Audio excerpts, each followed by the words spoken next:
Good morning. Can we go ahead and get started? I am my typical 10 minutes late, which is on time.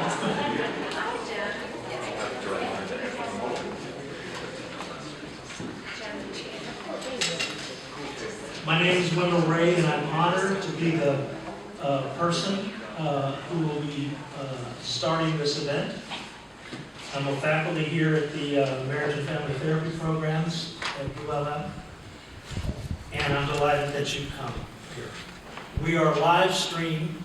I'm not even sure what that means, but I think it means that there's people wherever they want to participate through Facebook, getting a live video interaction. So all of us are going out to whomever decides to tune in to us. Now, what's interesting to me, I've had a Facebook page a long time, but I literally don't ever go there until recently. Yesterday, or this morning, when I went on my phone, when I was checking, 800 people had come to the Facebook and liked the fact that this event was being broadcast, live stream. I think that's cool. and so what I hope happens is that, what I know will happen, is when we get to our featured speakers, Dr. Becvar's, Dorothy and Ray, people will really appreciate what the experience of their teaching.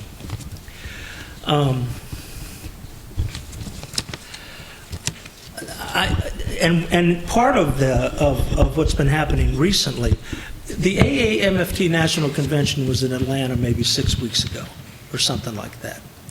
And many of our faculty went there. Dr. Hale, Dr. Fruget, Dr. Austin, Dr. Chen, Dr. Shannon, were all there. And I get this text at 10 o'clock at night, or 11, and the first one I think was from David saying, the Becvars are here. The Becvars, oh, look, our friends from Shreveport are here, hi. I almost got in my car and drove to Atlanta. It hit me how much I miss Ray and Dorothy. Ray was our first endowed chair from 1992 to 1996. He wrote literally our PhD program curriculum, launched that program.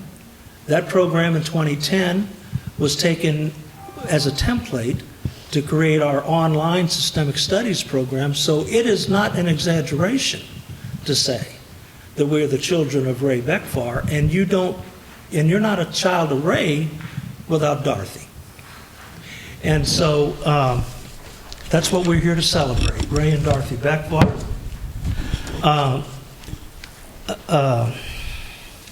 I was, in my preparation, this is the textbook that we used. Actually, it was the first the one we used in '88 at Texas Tech, was Family Therapy as Systemic Integration by Dorothy and Ray Becvar. It's now in its 8th edition.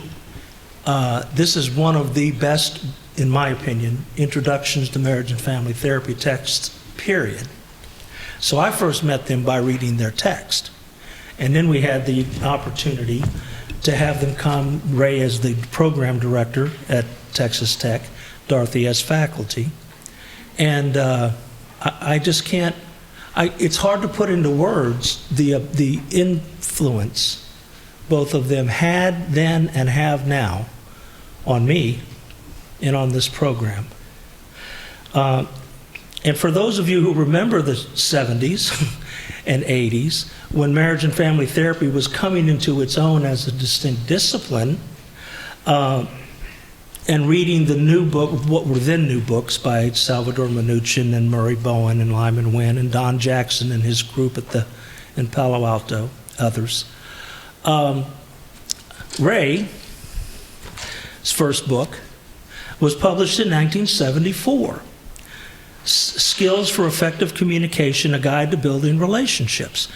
Now Ray, because he's such a humble man, when we were speaking of his first book, He said, oh, it wasn't systemic. And systemic is in the eye of the beholder, you know. To this reader, as behaviorally oriented as that book is, you can see system. You can see Ray's. You can see that Ray is the person who made this tapestry. It's still a good book, as far as I'm concerned. And since then, he is a prolific writer. And then he meets and marries Dorothy Becvar, who is an equally clear-thinking social worker. I'm a social worker. Had to get that MSW in there. And their books have touched the world. I was looking at some of Ray's first published paper, according to his CV. It came out in 1971. Just listen to this title, The School Counselor, To Be or Not to Be. Great title.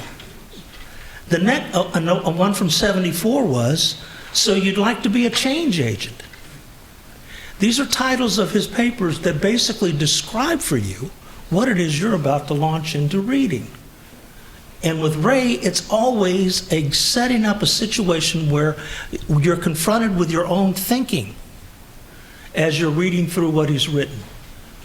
It is a true pleasure how he writes. And I was speaking at Texas Tech when Dorothy and Ray got there. I had gotten there just a little bit before, probably a year. I'd been a doctoral student, maybe 2, when they got there. An intimate part of how they teach is how they are. And this one-to-one correspondence between these theoretical ideas that are about systems and how we're connected to one another and how they behave with one another in your presence. And that's a way of teaching that's powerful and sticks with you. So what ended up happening, Ray was unknowingly, he was sending me papers. He has agreed to place many of his materials in the Don Jackson Archive as a special collection of the Becvars. And he was sending me all of these many papers that he had never published before. Well, being the conniving, sneaky man that I'm capable of, I got a hold of Dorothy. Dorothy got a hold of Lynn, their daughter, and out of that, we put together these unpublished papers of Ray's into this volume called Sources of Random, and published it, and we're presenting it to Ray as our gift back to Ray. And each of you would have, I assume, gotten a copy. This is hot off the presses, literally yesterday. So I'm going to turn on the back cover, and I'm going to introduce Dr. Becvar by reading this. Ray Becvar is spoken of with love and reverence across the discipline of marriage and family therapy. He's taught hundreds, perhaps thousands, the art of healing with words. Psychologist, counselor, teacher, clinical supervisor, Ray is acknowledged as a pioneer of system, social constructionist, and postmodern modern theory as applied to understanding and promoting constructive change in human behavior. A prolific writer with many books co-authored with his life partner, Dr. Dorothy Becvar. During a career that spans more than 50 years, Dr. Raphael Ray Becvar helped shape cutting-edge master and doctoral programs at St. Louis University, Texas Tech University, Linwood University, and Walden University. From 1992 to 1996, Ray served as the first Hannah Spiker Eminent Scholar and endowed chair in the Marriage and Family Therapy program here at the University of Louisiana. He was the principal creator of the PhD in Marriage and Family Therapy, which was the template for the 2010 that Dr. Sutton, who I'm delighted to see here, our program director, and I used to create the online systemic studies program. This collection of papers is presented as an appreciation for the enduring legacy of this humble, loving, inspirational teacher. Dr. Becvar, thank you. Thank you.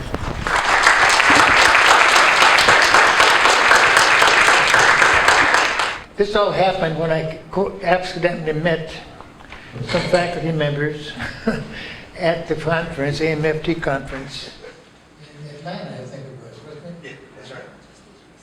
And through that, we renewed contact with Wendel. With whom we were been out of contact for about 22 years. And this evolved. I just randomly began sending Wendel some papers and things like that. And I didn't think any more of it. I didn't know what the hell was happening to it. And Dorothy conspired with Wendel. And it's just fascinating because I'm sitting here, as I'm standing here right now. I thank you for your kind words. Looking at my life, I don't construe it quite the same way you do. But, you know, I did what I did when I did it. You know, it seemed to fit the context at the time. You know, that's the thing about systems. Things evolve. You put a bunch of people together, they'll evolve a society. Okay? And I came here, and I joined this faculty, and it was a great faculty, and the students were outstanding. And I let my role evolve, and the role evolved into developing the program. Now, beyond that, I don't know. But I think it's fascinating because that position here and my work here was a capstone of my career. And I think it's more than coincidental that I read this just now. This university was founded in 1931. That's the year I was born. So I'm starting my 87th year. You know, and I'm so blessed that I have reasonable, some of my faculty is still around. So, but Wendel, you're so kind. Dorothy, you're so deceptive, you know, and kind. But it's just, I'll have more to say later, but it's just, this is overwhelming. I just had not anticipated anything like this. And to think that people are out there maybe tuning in, I don't know, what do you call it when you're online? What it's called. Tuning in seems a good word to me. That's my pioneer word. You know, so. Anyway, Wendel, thank you. I can't thank you enough. I also can't thank the many people, my students at St. Louis U, at Tech, at Lindenwood, and here. They were so influential. I met CJ again back there. He was one of my students back then. So many of them are still here. And the administration was so supportive at the time. And there's still. Don Locke was very instrumental in saying, do it. And I just filled the gap, set the doctoral program going. And I had 1 year of teaching in that doctoral program, which was blessed. That was really exciting. And I don't know where those students are anymore, but it's been a good journey. And I'm glad, kind of a capstone right here now for me, to be with you and to thank you for being here to this experience. It's just, I can't tell you what it feels like. It's just, words beyond it. Thank you very much.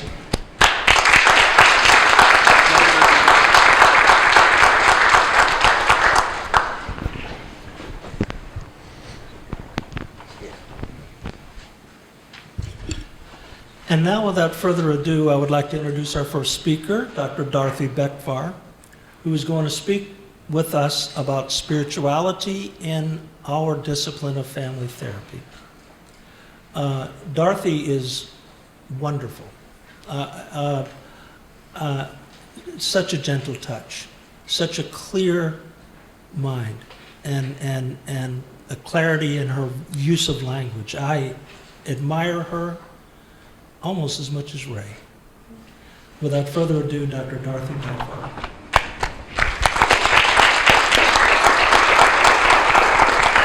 There'll be a chance for Q&A. Thanks, Wendel. Thanks to all of you, and thanks especially to you, Wendel, and all of your cohorts here for creating this ceremony and for celebrating Ray. And I think I'm thrilled to be a part of it, and I think he deserves every minute of it. And as you can tell, and you will tell more as he speaks more, Ray is a gentle, loving, generous, incredible person, in addition to being a wonderful teacher and brilliant man and wise person. And I can say this because I know Ray and I will celebrate our 40th wedding anniversary this coming August. So we've done a lot together, we've lived together, we've enjoyed together, we've suffered together, we've done it all, I think, and it's been quite a remarkable ride. And it's a thrill for me to be here, to be able to support him in this celebration of his work.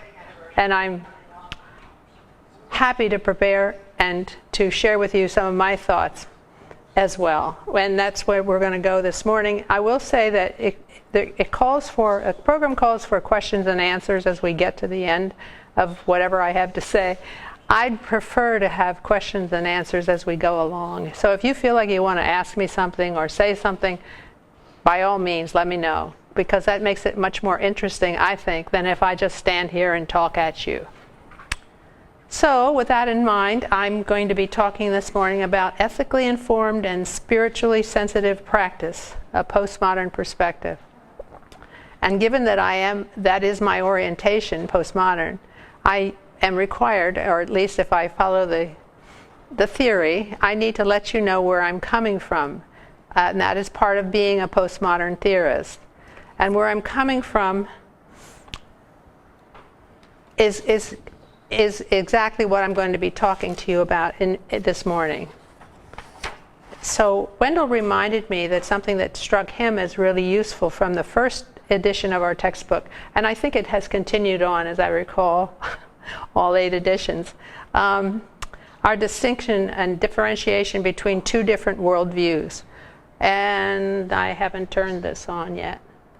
And the first worldview we're going to look at is the modernist perspective. If I'm going to talk to you about postmodernism, I probably also need to define what I mean by modernism and postmodernism. With the modernist perspective, the 2 worldviews have been described by a psychologist, actually, Richlock, into a Lockean worldview and a Kantian worldview. The Lockean worldview is the perspective that most of us were socialized into when we were born into this society. It is the medical model. It is the individual psychology model. And the assumptions of this perspective include things like asking why. Fundamental first question you hear often from your clients, and probably along with your own life and in your own world. Why did this happen? And that is an essential aspect of this particular modernist worldview. Linear cause effect, the idea that A causes B, and A bumps into B and B happens, or A causes B in a line, a straight line, which is consistent with asking why. The idea that there's a subject-object dualism is possible, that the subject and the object can be separate from each other. Either or dichotomies, either the theory is right or it's wrong. And as you will see when we go to the other perspective, how these compare. The idea that we can have a value-free science, that we can control for those things that seem to interfere with our ability to be totally objective. A deterministic reactive orientation, meaning that we are controlled either by our genes or our environment, or a combination of the 2, and that we must deal with whatever is dealt to us. The focus on laws and a law-like external reality, a historical focus going back to the beginning, go to a person's early history to understand why whatever is happening now is happening now. These are all ideas I think you're probably very familiar with. It's individualistic in its focus, as in treating people and without recognizing the context within which they exist, at least from another perspective. Reductionistic and absolutistic, searching for the ultimate truth that we believe from this perspective is out there and able to be accessed. So that's the basic worldview assumptions. And where this takes us into our work is the search for truth through systematic observation and rigorous reasoning. This is the idea of science being worshipped in our society in many ways as providing all the answers that can be found. a belief in continuous progress toward a greater goal to be achieved by scientific means, the quest for the essential, irreducible essence, that's the idea of a reductionistic perspective, human behavior determined by environmental and genetic conditions. There's a few more. The independent, autonomous individual ideal, the ideal of maturity. I imagine this is beginning to sound very familiar to you. Belief in the power of science and the knowledge of objective experts. Reality understood is out there and able to be represented accurately by a reliable research data. And the therapist and social scientist as social engineer, which is where these assumptions take us, and which describe the orientation of many people who believe in this particular perspective. Relative to ethics, which this conversation this morning is going to be about ethics as well as spirituality. Relative to ethics, from a modernist perspective, our codes of ethics are legalistic and enforceable. There's a very pragmatic focus, and I'm not criticizing any of this, by the way. This is important information. We need to be informed about both worldviews and be careful in terms of what we choose to do relative to the beliefs that we have. And standards of professional conduct, including responsibility to patients and clients, depending on what you call them, confidentiality, responsibility to students, supervisees, research participants, profession. This is the world with which we are very familiar and has served us well. It's just not as complete as it is if we don't also look at postmodernism, which is where postmodernism began. But before we get into postmodernism, we're going to get to the worldview of a Kantian perspective. Okay, with a Kantian worldview, we ask what rather than why. What is going on? What is happening right now as we sit with a person in our practice? We believe in reciprocal causality rather than linear causality. That is to say, A and B mutually influence each other, and the symbol that we use is the infinity symbol to represent this idea of recursion. It's on the back of the front of the manuscript that Wendel created. Holistic in our focus rather than individualistic. We're looking at the big picture rather than just seeing people in isolation. A both-and perspective with the idea that a theory is not necessarily right or wrong or true or false. What we are trying to understand is the utility that is available to us. Every theory has some utility relative to context, and it doesn't require that it's necessarily true or false, because that's just not useful in terms of this perspective. It's not consistent either with the theory. Both-and perspective. So if we don't have to reject anything, we can make recourse to anything. And we assume that every theory, every way of thinking or behaving has the potential for utility in a particular context. And what we want to look for is the context and the theory that are consistent with each other. Subjective perceptual, meaning that we own the fact that we are inevitably subjective. We cannot not be subjective. Anything we say or see or describe about another says as much about the person doing the describing as it does about the person, because whatever we see through our own frame of reference. And so we cannot get outside of ourselves to have what has been called a God's eye view. We influence what we see as a function of our looking and describing. Does that make sense? It's something that can be hard to grasp, but it's absolutely essential from a postmodern perspective to recognize our subjectivity and to own the fact that objectivity is only understood as subjectivity. I may have this backwards. Subjectivity is understood as objectivity in parentheses, or vice versa. You do with it what you want. Freedom of choice, proactive.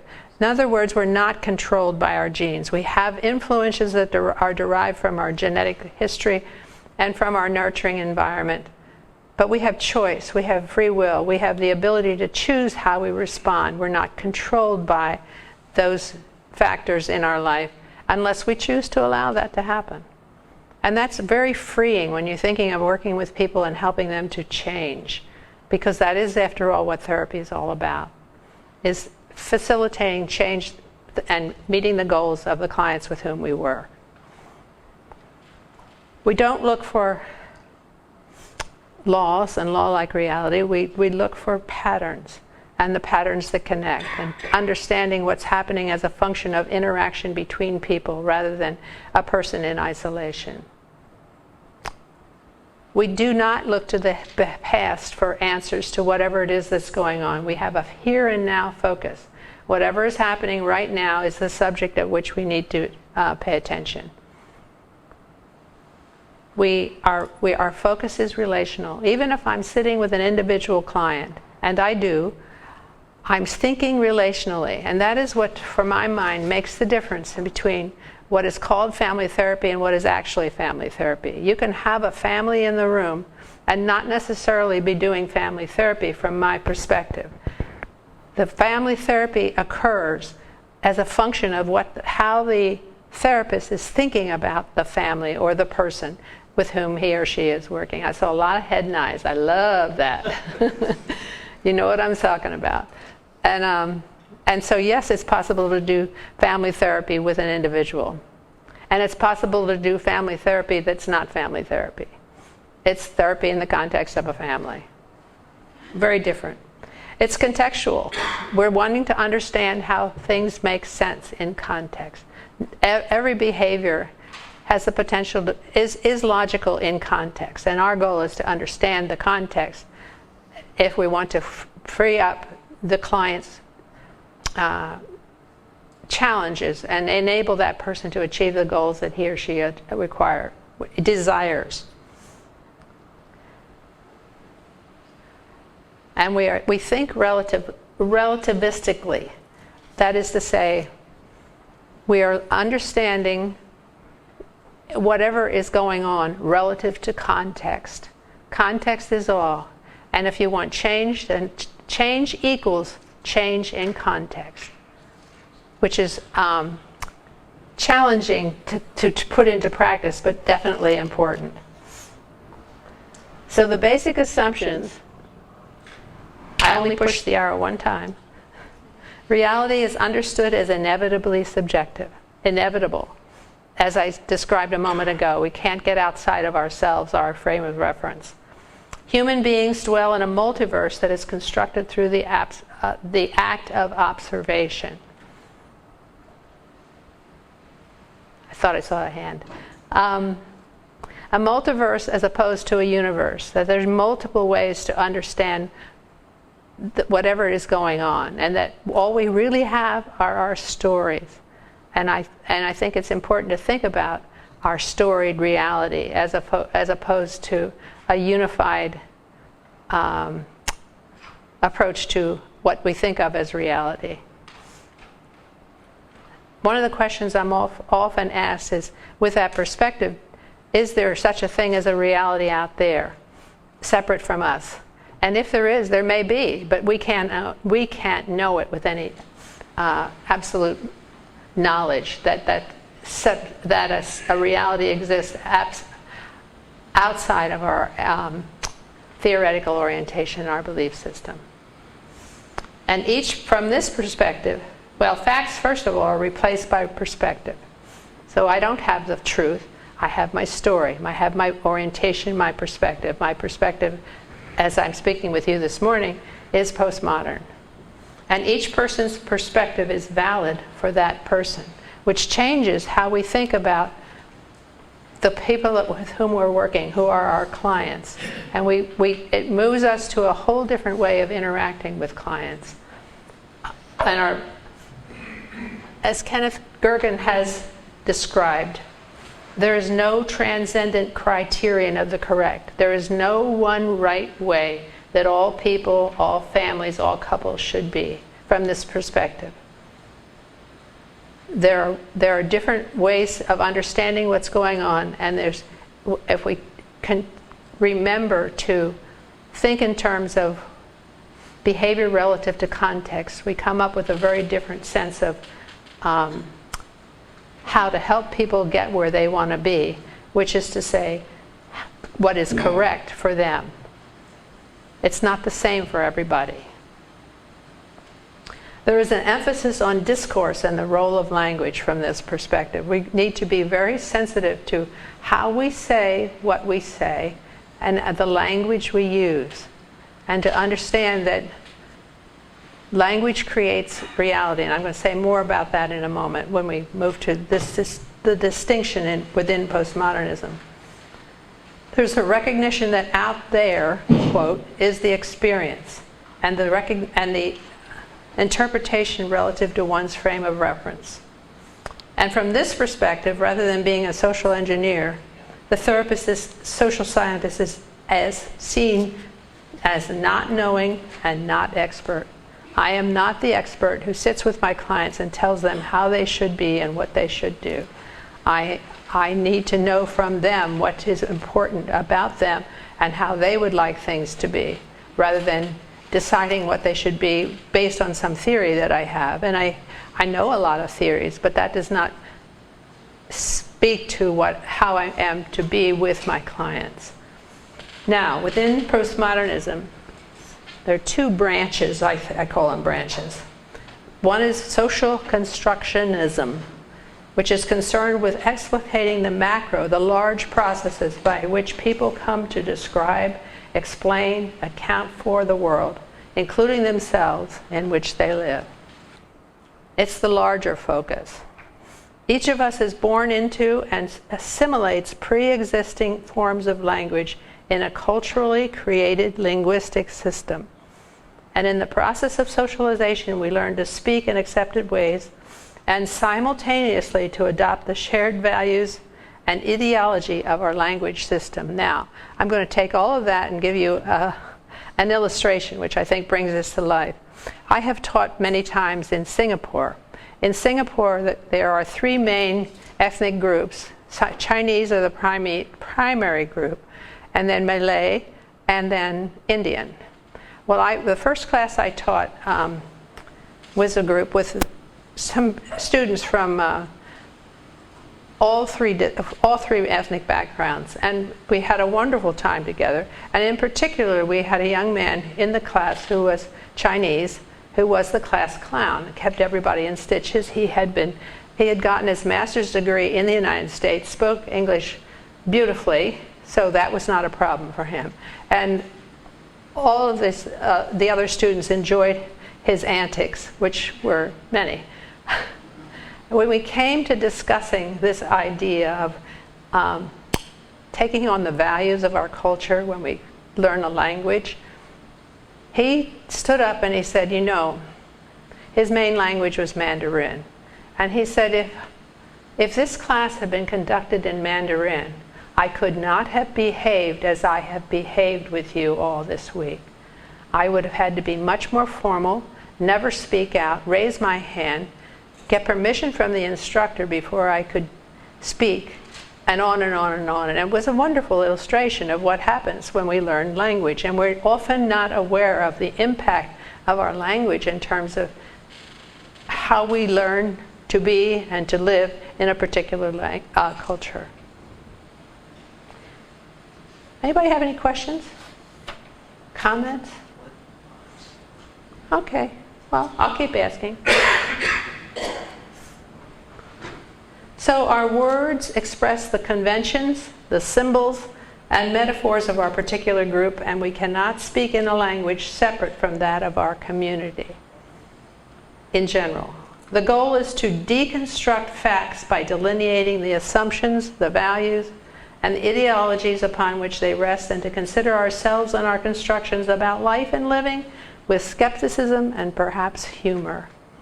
Humor becomes an important part of this whole process, by the way.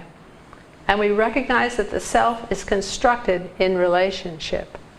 So that's basically social constructionism. And then there is constructivism. And we can lump them together, but I think it's important for you to be aware of the distinctions within a postmodern orientation. So constructivism, got the right slide, is concerned with explicating the micro processes utilized by individuals in the creation of their realities.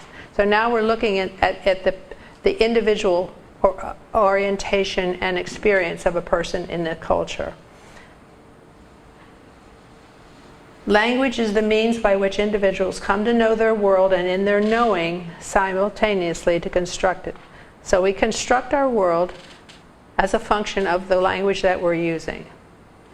If we can only know reality via our perceptions, which I've said several times, then that which we perceive is a function of our mental processes or mind, and thus the two are inseparable. Hence one of Gregory Bateson's books, Mind and Nature. And we experience and express our knowing through a system of language that has a separate existence. And the observer is part of the observed, and whatever he or she says as much about him or her as it does about that which he is observing, he or she is observing, which is something I said earlier. And the ramifications of this, wait a minute, whoops, yeah.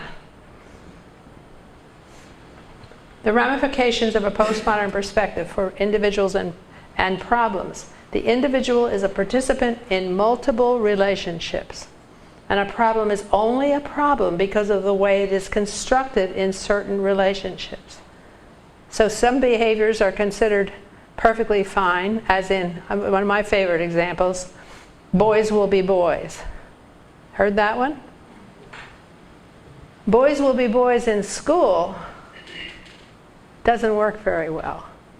Then we get diagnosis of kids who are hyperactive, for example, or one of many different labels that can be construed about boys being boys when it's in school. Both the self and problems take shape and have meaning only in the context of specific relationships. So you have to be, as a practitioner, it's very important to look at what people are saying about the person who has been defined as having a problem and how they think about what's going on. Both the self and problems are expressed through the language of the consensual domain within which these relationships occur. They are no decontextualized individuals or problems. Everything has a context, and it behooves us to consider and try to understand and work with the context, which leads to the importance of conversation, of co-construction of problems and proposed solutions, and respect for individual differences. So one of the things that, if we're thinking, well, I'll get to it, I'll probably repeat myself.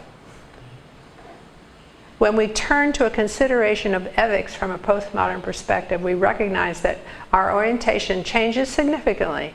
And a huge part of the impact of postmodernism is the shift to considering clients in a very different light and considering ourselves as practitioners in a very different way. And that, to my mind, is about an ethical emphasis in our work with clients. So we're going to turn now to a consideration of ethics from a postmodern perspective. I've got a question now. Oh, good. I'm so glad. I'm tired of hearing me talk. Speaking for myself, and I've been doing this for 30 years, I really appreciate the fact that you have, do I need to talk into this? Why not? Okay. Yes. I didn't even know it doesn't work, it's going online, I guess. No, you don't need to. It's, Okay. I just wanted to say this. I appreciate your presentation from modernist to postmodernist from a philosophical standpoint in Lockean and Kant, because anybody who's been in this profession for the last 30 years, as I have been, might have experienced this, that we in the profession have lumped models into modernist and postmodern, but yet my way of thinking falls in line with how you described from a philosophical perspective the postmodern. Even though researchers and others have lumped me in with the modernist group because of a model or particular models that I follow. And so I just want to say thank you very much for presenting it that way, because I have a different understanding now. Oh, good. Of that. And so I just wanted to share that if any of you were thinking along the same lines, it's wonderful for me. Good. So What a question, I'm sorry. well, that's okay. I'm going to ask you a question. Okay. So from your perspective, what happens when, what is it that you're doing that's being put into a modernist box which may or may not be appropriate? I think is what it is I'm practicing from foundational approaches that as time moves on and new things are brought in, the old are kind of cast aside and we're lumped into, we're modernists now because we're old, because we're outdated, or something along those lines. It's not me, because I'm still doing, based on the content, I believe everything that was on that side. However, other people, if I go to somewhere and I say, yes, I practice from an MRI perspective or a strategic perspective, they're immediately, I think a lot of people immediately say, oh, so you're one of the modernists. Yeah, you're one of those. Right. Okay, I get what you're saying, because people don't understand a postmodern perspective, which is to say that as a postmodernist, I can make recourse to any one of those models as a function of what I'm doing, which is what I'm doing is being done in the context of a postmodern orientation. So that I don't have to eliminate any of the models. I can use the parts that are relatively useful or seem to be helpful in a particular situation from any one of the models. But I'm doing it from a postmodern perspective, which honors the basic assumptions of a Kantian worldview. That's correct. And I hope that those who are watching this through live stream are some of those researchers who kind of lump some of the... Good luck with that. Yes, and heard exactly what you said. I think that I hope that we might have access to your PowerPoint. Oh, sure. I've been doing this for a long time, and now what Wendel said is coming back to me. Well, it's not spelled out as simply. That Wendel said that you speak very simply, and I'm a simple guy, and you have definitely reached me. So Wonderful. I appreciate it. Thank you. Everything that you've done. And you sound as excited as we are. I get excited. I'm excited. I think that's the wonder of this field. I got excited. The field has changed over the years. I've been around a little bit long too. I came into the field in 1978, and it was a very exciting time. And I think we've lost a lot of that as we've become more focused on defining ourselves as a distinct mental health profession and doing what we need to do to get reimbursed, which has had an incredible impact on how we think about and how we do and how excited we can be about family therapy. That's another whole story. Okay, so from a postmodern perspective, it'd be nice if I change this slide. The entire therapeutic venture is fundamentally an exercise in ethics. And it's not, well, I'll finish the quote and then I'll add some more. It involves the inventing, shaping, and reformulating of codes for living together. As you work with students, and as I work with students, I'll put it that way, I often ask them to define for me the ethical issues that are present in their situation with working with clients. And they hear that, I think, as it's got to be an ethical crisis, rather than ethics being a way of being with our clients that is separate from what happens when there's a crisis of ethics around difficult situations. Ethics is there. The ethical awareness needs to happen, I think. And that's what a postmodern perspective tells us. And I definitely believe in it. So an ethically informed practice acknowledges the equal engagement of client and therapist as co-creators of a shared reality. That's very different than me telling you what you have and how you need to be, from my perspective. Validating clients' expertise relative to their own lives.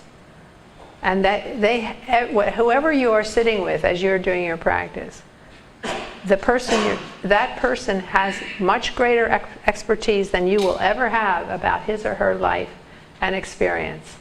And we need to honor that and value it and let clients know that we need their perspectives and we need to honor it and we need to recognize how important it is.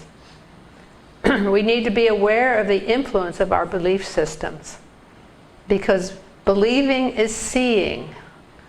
We often say seeing is believing. From this perspective, believing is seeing.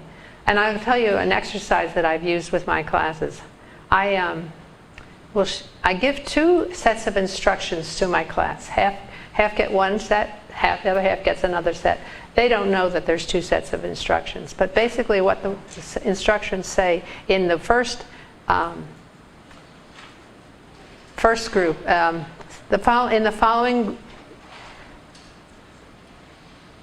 the family you're about to see has all kinds of problems. Delineate the problems that you see. The other set of instructions says, the following clip is of a well-functioning family. Indicate all the things that demonstrate that this is well-functioning.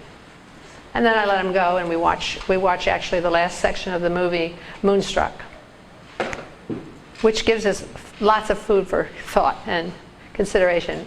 And then I ask them from each group to tell me what they found. And the distinction is amazing, and the students start to catch on to what has happened. Because darn if they don't come up with lots of problems in the family. And don't they also come up, the other group comes up with all kinds of wonderful things about the family that indicate well-functioning and health. And it's a function, the point is for them to understand that what they believe about the clients they're working with is going to influence what they see. And that they need to recognize the power of their belief systems and check their belief systems at the door, so to speak. Okay. And they need to be sensitive to both the problem and the context within which it is embedded.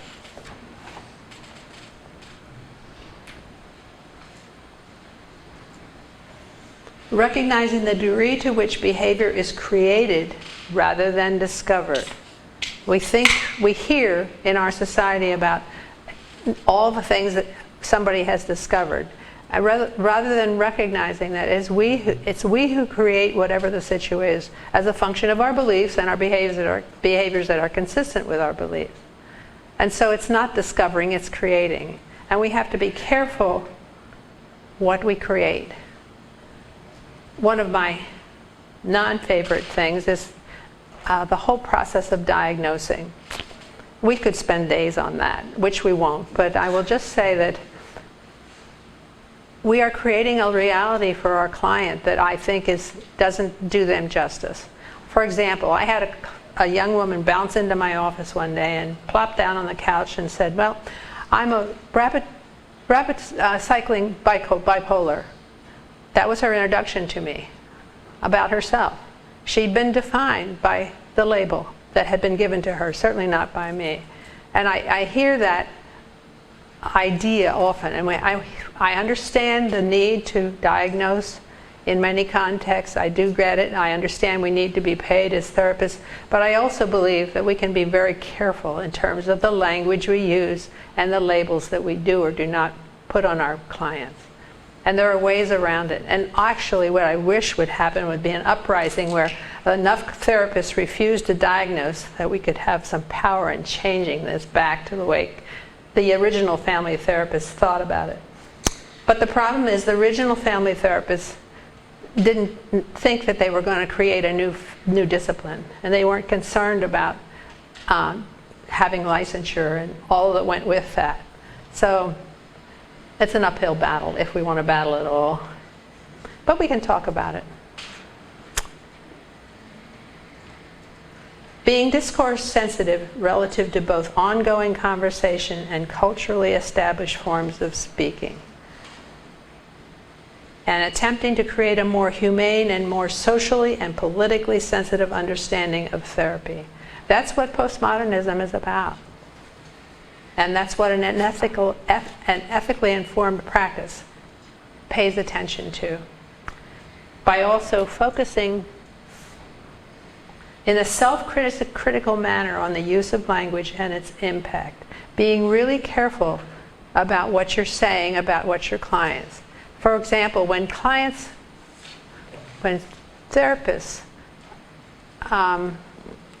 get stuck, as a supervisor, one of the things I often ask is, what story are you telling yourself about this client? And what other stories might you tell that might give you a different orientation in terms of how to proceed? And what kind of stories do you think your client is telling you at this point about what's going on in here between us? And having a sense of the stories that are at play helps us to become aware of where it is we might find the ability to facilitate change rather than staying in a stuck place. And helping our supervisees, our students, to recognize this can be a powerful, important piece of training for them.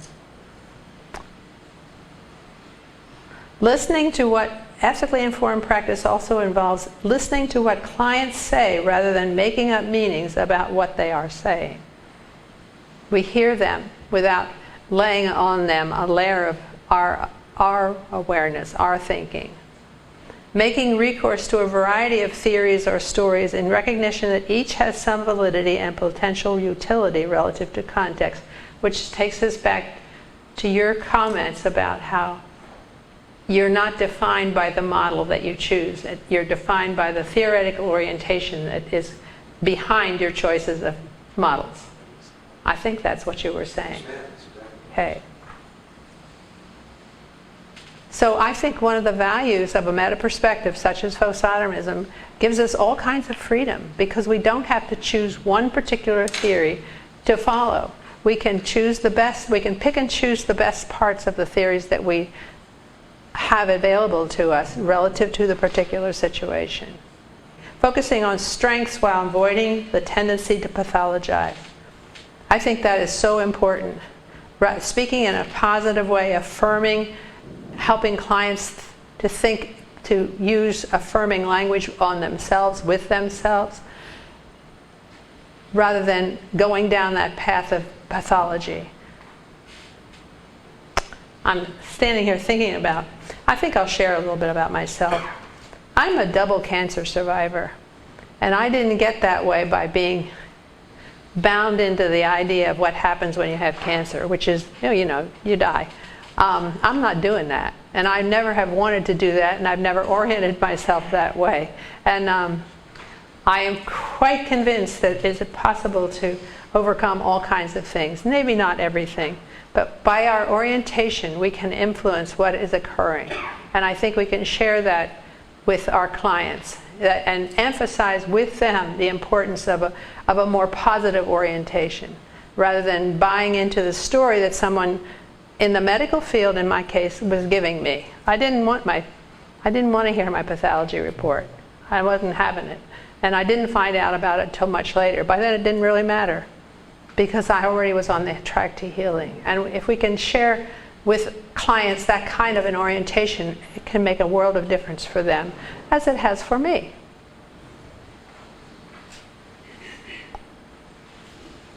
Ethically informed practice also involves avoiding prepackaged cookbook cures by responding to each unique client in ways that are appropriate for that client. And this is a variation of a theme you've been hearing now for several minutes, and I'll probably keep saying it. Considering the appropriateness of interventions relative to cultural dimensions as well as the larger social context. And I did repeat myself, understanding the impact of diagnosis as clients may allow that story to live their lives for them. And we may want to help them change that. So, Allowing the clients, oh, didn't go. Allowing the client's story rather than the therapist's theory to be the focus. That's a 10 too. You like that one? No. Yes. Being aware of the stories that generally are and are not privileged in therapeutic conversations. We need to be sensitive to what we are, how we are saying what we're saying, and what we are paying attention to or not paying attention to, which is important information, which helps to guide us in terms of the story we want to use with clients that we think will be most helpful. And recognizing the degree to which religion may be an important aspect of clients' lives. And that's where we move now to a consideration of being spiritually aware or sensitive in our practice. Before I move to a slightly different emphasis, how are we doing for time, Wendel? You're grand. I'm grand. 10 out of Okay, 10. gotta love that. You're going to 10:45. Okay, You're, Yeah. you're smooth. okay. You'll tell me when I'm done, right? Okay, spiritually sensitive practice. What I started to say and didn't follow up with. Anybody have any questions or comments at this point? Because we are going to shift emphasis slightly at this point. Anybody? Okay. Then let's talk about spiritually sensitive practice. And this gentleman tonight. Oh, I'm sorry. It involves creating a sacred space in therapy and assuming a spiritual orientation, which may be difficult for many of you to hear. For a long time, it was religion and spirituality were not allowed to be discussed in therapy. You just didn't do it. And if you did do it, you were in trouble. Well, what has changed in recent years is that we have discovered, created, recognized that spirituality / religion is a very important part of many people's lives, either from a positive perspective or a negative perspective. And that if we really want to help people, we may need to go in that direction in ways that are appropriate and at appropriate times. It's not for all people at all times. What I think can be for all of you all the time is a spiritual orientation without having to talk about it, which for my money is a way of thinking and being with clients, which is very consistent with a postmodern perspective on and ethical awareness in terms of our behavior with our clients. So for me, assuming a spiritual connectedness, assuming a spiritual orientation involves 5 ideas. This is my story, and you can buy it or not, but I'm going to describe it for you in case you might find something useful. I believe in acknowledging connectedness. And that is not something I do or say, it's something I think as I'm working with a client. Recognizing that we are connected. We are all connected. We are not individuals isolated in the world. Suspending judgment. I try very hard, if I think in terms of judgment, I try to use the biblical definition of judgment, which is to shed light upon. I want to shed light upon whatever it is that's going on. Trusting the universe. I'm a great truster in the universe. I believe the universe is trustable. And when I'm concerned about something or pray for someone, I want to facilitate my trusting the universe in a way that's helpful. I don't necessarily tell my clients, although I often have clients say to me, will you pray for me? I will. And that's not something that has to be overt. It's something that I can do outside of the awareness of my clients maybe, but still as an important part of my wanting to be spiritually sensitive in a way that works for me, according to my story. Creating realities. I believe definitely that we can participate in creating the reality that we desire. And we can help our clients do that as well. And we have to give them ideas about how to do it, but I think it's essential for them to be aware that it's possible. And walking a path with heart. I love this idea. When you're walking a path with heart, things just fall into place. The choices you make yield the kinds of outcomes that you want them to have. That's walking a path with heart. When you're not on the path, well, each time you try something, you bump into something that it doesn't work. You're kind of walking blindly and not finding where it is you want to go. And helping clients to understand this possibility also can help them find their way out of the morass that they may find themselves in at the moment. So walking a path with heart is a concept that's in my head without necessarily speaking about it in my practice.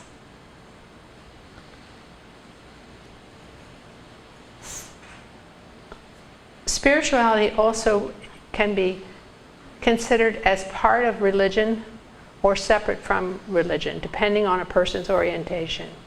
Spirituality is, I guess I want to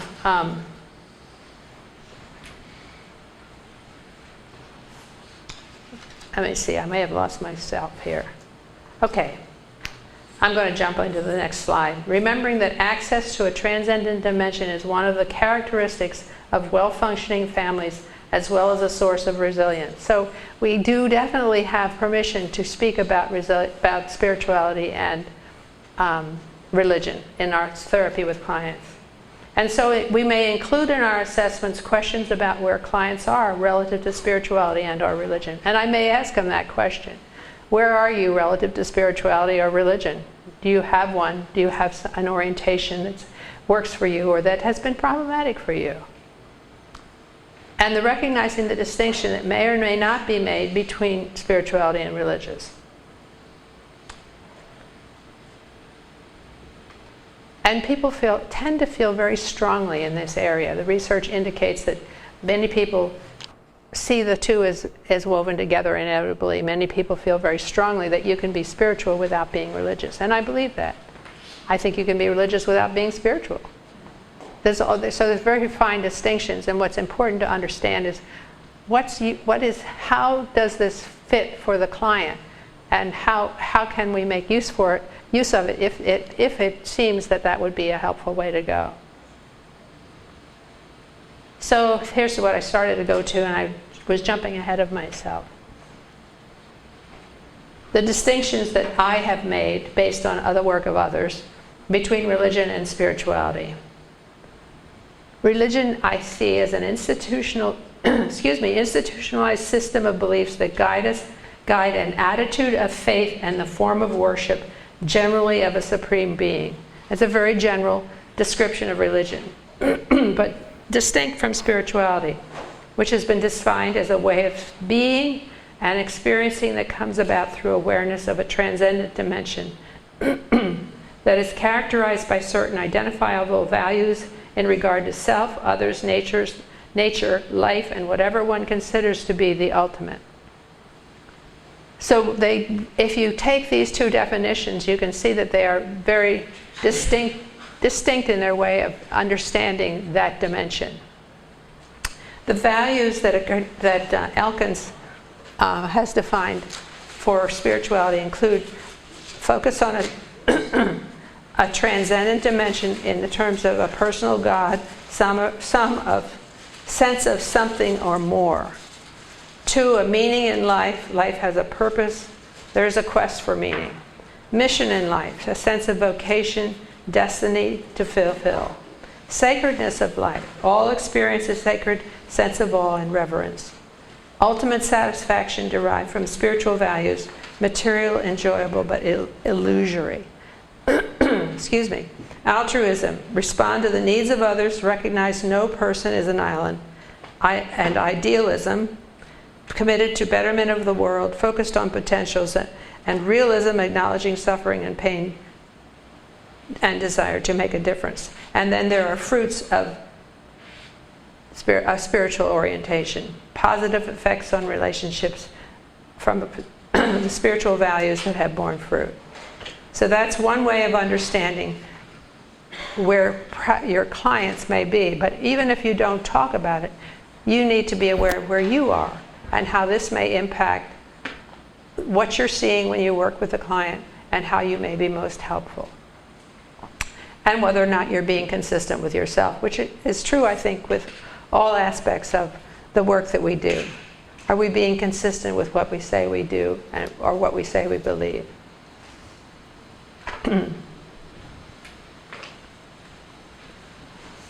Okay, spiritually sensitive practice. Remembering to assume a not knowing position relative to clients and their belief systems.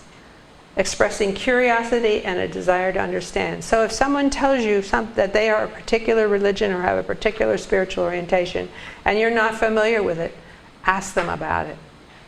Tell me, educate me, let me understand where you're coming from and what your beliefs are relative to this particular area. And asking for explanation and clarification.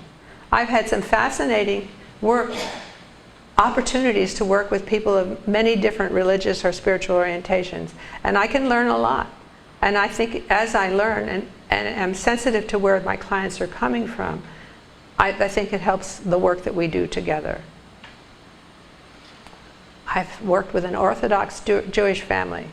Wonderful orientation for me to learn about that belief system and many others. And thinking about, is there a clergy person who might be a resource for your clients at this time? And what are your these are questions you might ask your clients. What are your practices around prayer, and in what ways do you find them helpful? Are there people in your church/synagogue who might be available to provide assistance? There are ways that we can access support from outside the therapy room that may be useful, maybe not, maybe be totally inappropriate, in which case you wouldn't go there. We also need to understand the impact of loss or trauma on clients' belief systems. We're working a lot of the times that when we do therapy, we're working with loss of one kind or another. And we need to be sensitive to how our clients story what happened and what kind of impact it's had on them and their lives. We need to assess the role of religion and spirituality as a disappointment rather than a resource. And we certainly have had lots of instances, at least in the news, about situations that were less than wonderful. I'll put it that way. And avoiding possible pitfalls. From a postmodern perspective, we want to be very careful that we don't believe that we know more than we do and have more power than we do. And we need to be sensitive to how our clients are perceiving us when we're talking in this realm. Maybe in every realm, but it's particularly important here, I think.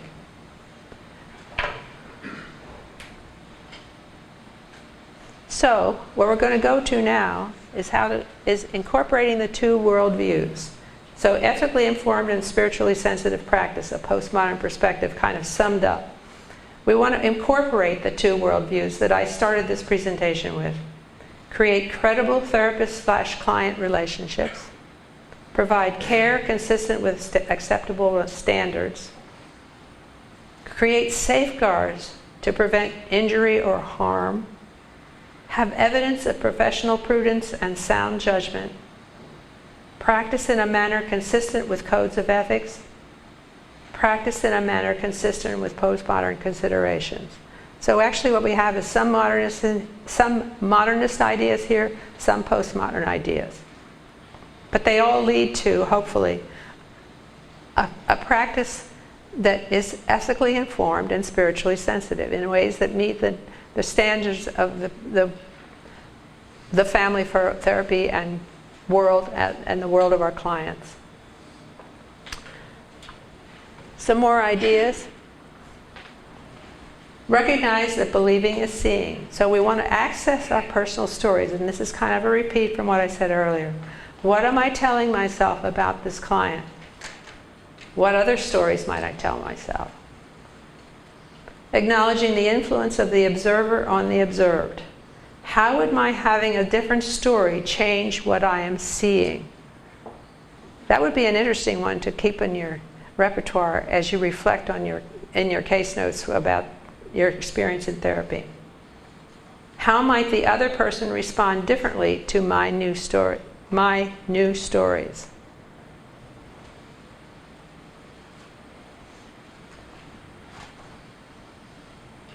Recognize that believing is seeing. Continued. Acknowledging the creation rather than the discovery of realities. Am I participating in creating families, in creating problems?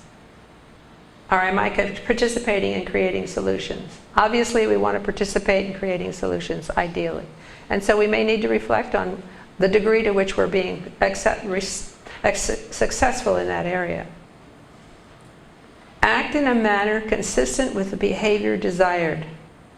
So what kind of response would I like? What kind of response would I like from my client? What behaviors on my part are logical to the desired response? So if I want my client to be sensitive to, respond to something in a way, in a particular way, then I need to think about how I need to be with that person in order for that to happen. This is an idea that goes much beyond the relationship between the therapist and the client.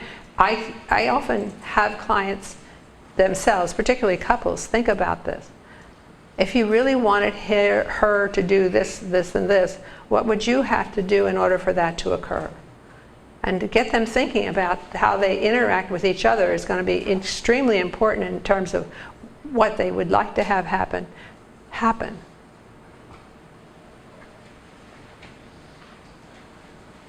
Okay, I'm a little stuck here, but I'll get there. Think in terms of both and rather than either or. All perspectives contain truth. Utility is to be decided relative to context. And see complementarity and connection. Understand separateness is an illusion. And consider the way we are all involved in each other's destiny. These are ways of being and thinking that orient me as I'm working with clients that did not necessarily require me to speak about it rather than just do it. Okay. Now the question and answer period. I think we have time, right? Yes, ma'am.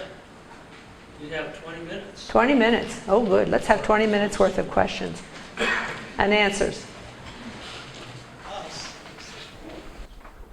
Come on. All right. One of our doc students. John, here you go. Thank you. I speak into both of these? Okay. Thankfully so, yes. So you mentioned the two different perspectives kind of at the Talk a little louder, please. You mentioned the two different perspectives at the very beginning, the postmodern, the modern, and talked about how it's important to use kind of both of them. They're both useful. Oh, they are. I think you mentioned. Absolutely. So, especially maybe with spirituality, one thing I think about a lot is how sometimes it seems like a linear perspective. It seems like there's a need or even a demand for a moral framework of some sort. And what kind of framework? A moral framework. Moral framework. Okay. And in a postmodern perspective, it's not that it doesn't feel like there isn't one, but it's more created by the situation. And so integrating those two things seems challenging. I was just curious what you see as some of the biggest challenges in that. I'm not sure. Give me an example. Well, let's see. If one thing I've encountered is that if my client's religion or spirituality is different from mine, I need to be aware of that and work with that as best I can. And at the same time, doing my best to view the postmodern side of things. Sorry, I'm getting nervous. So That's okay. Kind of.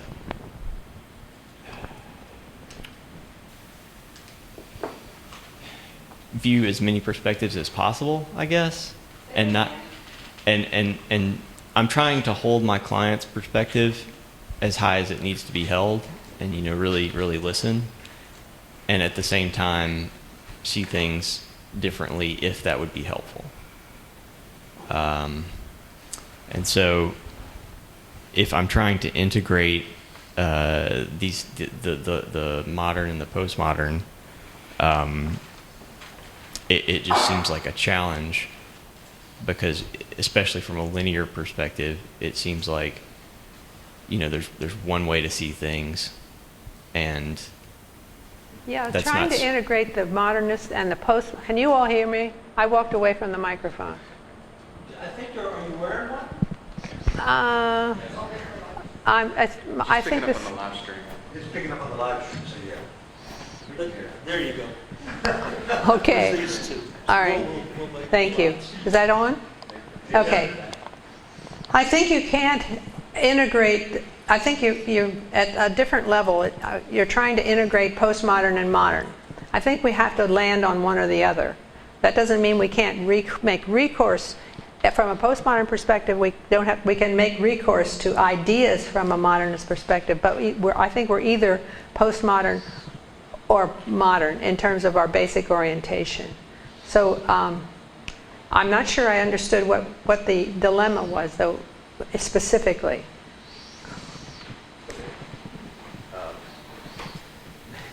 I know. Thank you.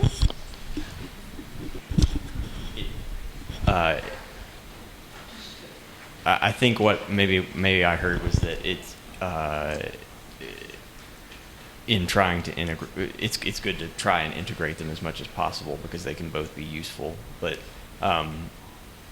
it also makes sense to decide to use one or the other. So. When I said I think that modernist perspective is useful, for example, what I was referring to is that you do nice work, Wendell. Hey, that's my job. Thank you. Why do we need two of them?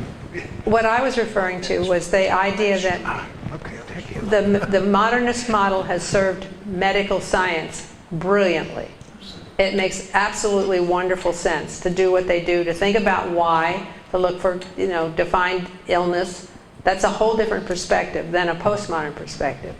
And I think a postmodern perspective has done wonderful things in the realm of therapy to inform us relative to an ethical awareness, basically, because that's really what I think a postmodern perspective boils down to. So I'm definitely, I don't know how I can be in my postmodern camp, which is where I am, and I can be respectful of the modernist camp, but not necessarily try to integrate them as I would integrate aspects of different theories, because we're speaking at a meta-perspective level, which makes, I think we have to land in one or the other. That doesn't mean we can't do stuff. From a postmodern perspective, we can still do things that are consistent with a modern perspective, but we have to stay clear about where we're coming from. Does that help? Yes, ma'am. Oh, I thought your hand was raised. You better be careful. She is, you got to keep both eyes on her, because she does this thing. There's a question, Wendell, over there.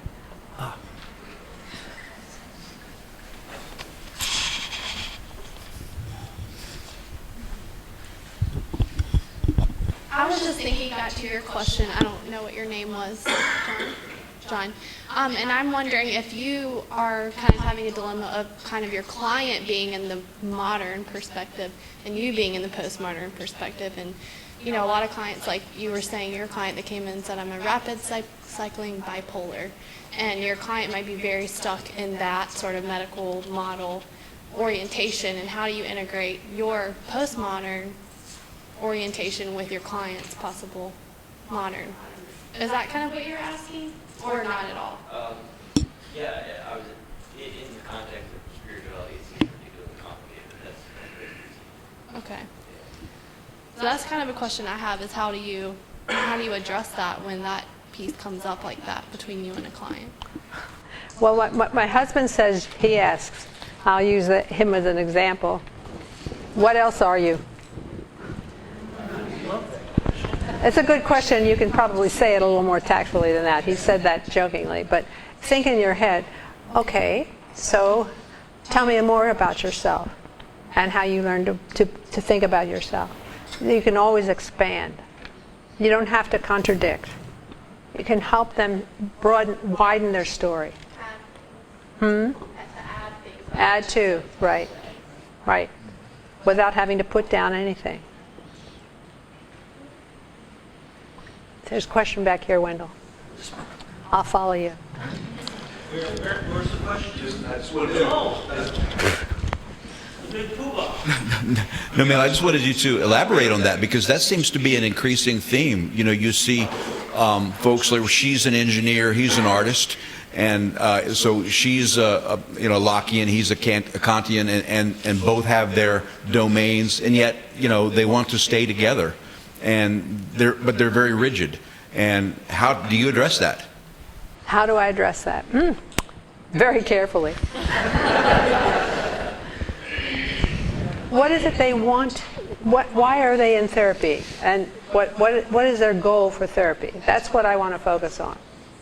And it doesn't. And I can understand how each of their perspectives informs their goal. And then we have to talk about ways that they can agree to disagree and ways where they can find to agree.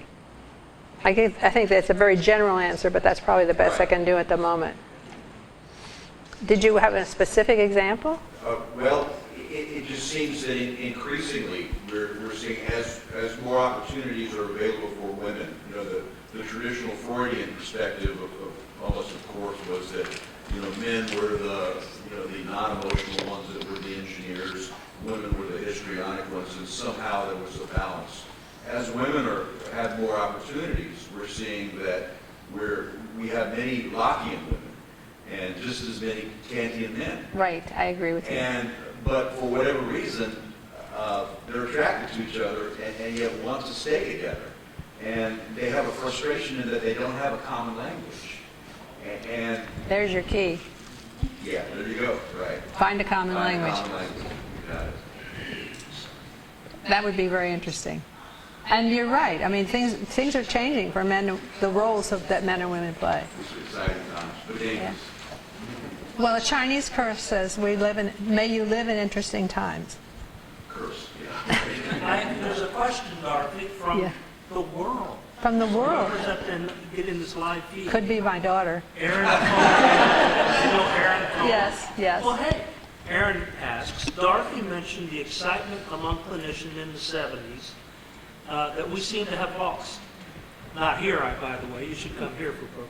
But anyway, I'm wondering if she can say more about that. I wonder if we can use systemic ideas in new ways to create excitement in our contemporary context.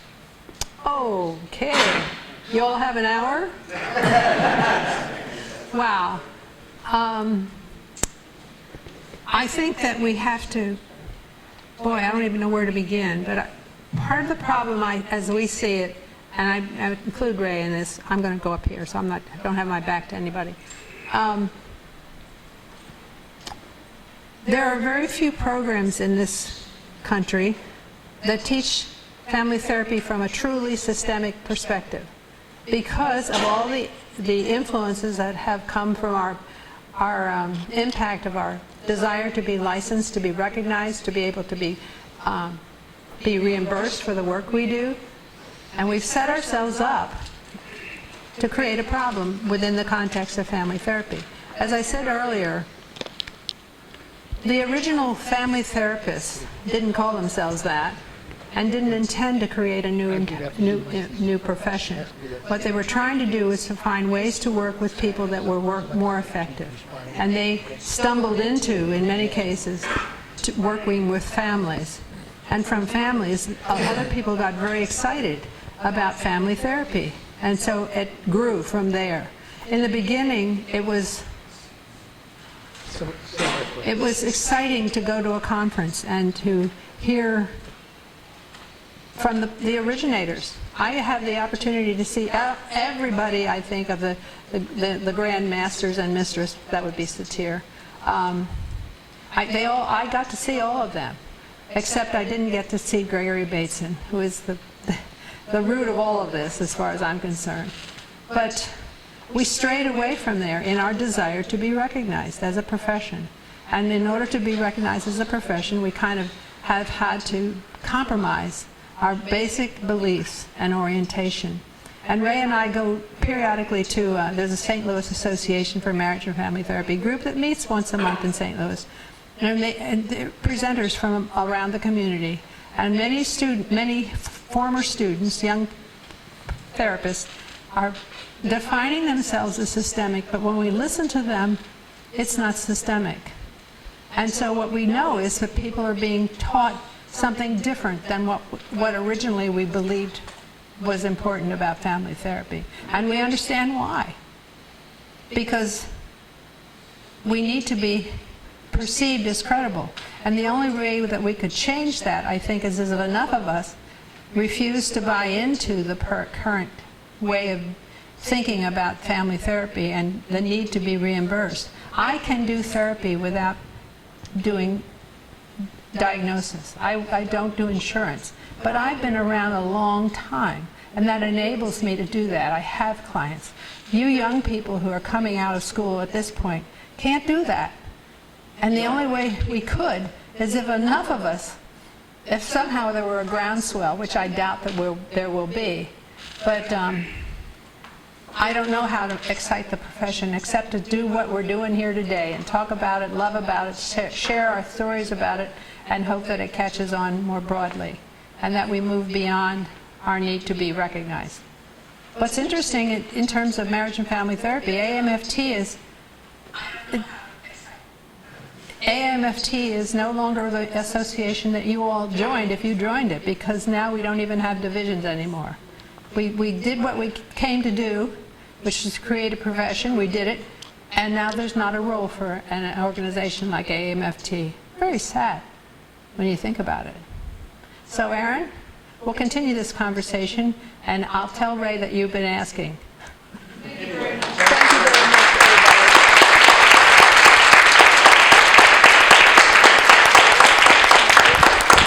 Well, thank you for being here, and thank you, Wendel, for introducing me. Dorothy's presentation was an incredible act to follow, as I've been told. So, but I'll try to do my best. This is something. I'm a wanderer, so if you'll bear with me. What I need from you to help me, I do better in dialogue than I do in presentation. So I really depend on your questions, your comments, and hopefully I'll say something controversial enough for you to do that. But a little history first, I think, is very important. I got oriented to systems theory, which is primarily what my topic is about, in 1967, which is more, you weren't even a thought in your parents' eyes at that point. I read a book, came to my professor's office. I had a meeting with him at the University of Minnesota. I was paging through the book, and I asked him, could I borrow this overnight? And he says, of course. I read the book all night. I marked it all up. I had to buy him a new book. That book cost me a year of my life because it was my first orientation to systems theory. And out of Minnesota, which is Dust Bowl empiricism, counseling psychology, I went to my qualifying exams and I blew them because I wasn't telling them what I was supposed to have learned. I was sneaking in systems ideas. And so with that history, it blew me away. Went to St. Louis University, where I taught for a few years and took a sabbatical. Went to Brigham Young University, where I got really oriented in systems. That was the one formal program, one of the few formal programs in the country at that time. Came back and taught my first course at St. Louis University in 1974, family therapy. I thought I know what I was doing. But after lecturing for an hour, I says, what do I do now? I thought I expended everything I had, you know, and I had 15 more weeks of term to do, so what do I do? I faked it, you know, it's what you do when you become an expert, you fake it, so, at first anyway. Anyway, what I'm going to be talking about, you know, I'm going to preface that, just give you a little bit of my orientation. I'm going through my articles. I'm in my 87th year of life, blessed to be doing so. I'm going through my old papers. And one of the recent ones I read was by Gregory Basin called Old Men Ought to Be Explorers. Wonderful. And I feel like that's what I'm doing now. I'm exploring my life, I'm exploring my career. And I want to pull some of these things together and share them with you. Because I become a philosopher as I've gone. Not a formal philosopher, but I think therapy in general is about philosophy. It's about philosophy. And if you approach it philosophically, I think you're going to do better work. If you approach it pragmatically, I think you're going to probably make things worse for most clients. Now, what I've got to ask a question. You teased us. What was the book that you read in 1967? Pragmatics of Human Communication. That's what I'm talking about. Paul Václavic, Bevan, Judy Bevan, and Don Jackson, of course. How could I do that? But, it was a great experience. He did. Oh, I flunked my exam. Yeah. That's go pragmatics. But it was a wonderful year, and I loved Minnesota, and I loved the university, and so it was a good experience. Anyway, let me start in here with a few little things. Oh boy! Oh, also want to say, here's what I've learned over the years. What I'm saying to you and what you will understand me to be saying are probably very different things. Okay? So I don't think anybody can ever understand another person. I think we can have an understanding. When I teach a class, I insist my students preface what they say in class when they're reporting on Bateson or Mnuchin or whoever the reporting on is. Don't tell me what Mnuchin says, tell me what you understand Mnuchin to say. Always preface it with that, because it's always only your understanding. That's all we have. And but that's the beautiful thing, because you listen to other people's understandings. My God, what a rich experience that is. Because that's all it's about. Understandings. Which goes with listening. You listen, so what you understand and what I'm saying may be very different things, but that's not important. It would be meaningful to you, and that's what's important. Now, okay. Whoops, where's that clicker thing? What did I do with it? Here it is. This is what it's all about, friends. This is one system. It's a beautiful system.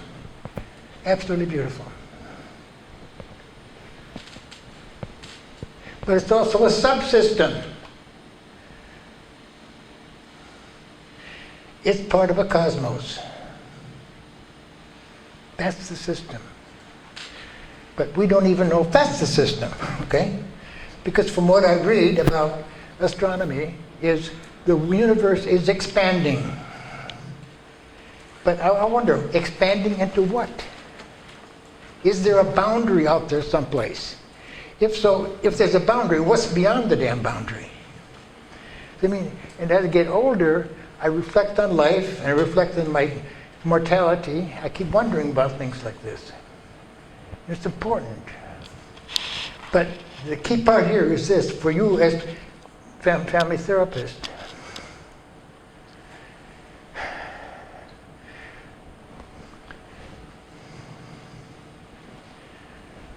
We work on subsystems.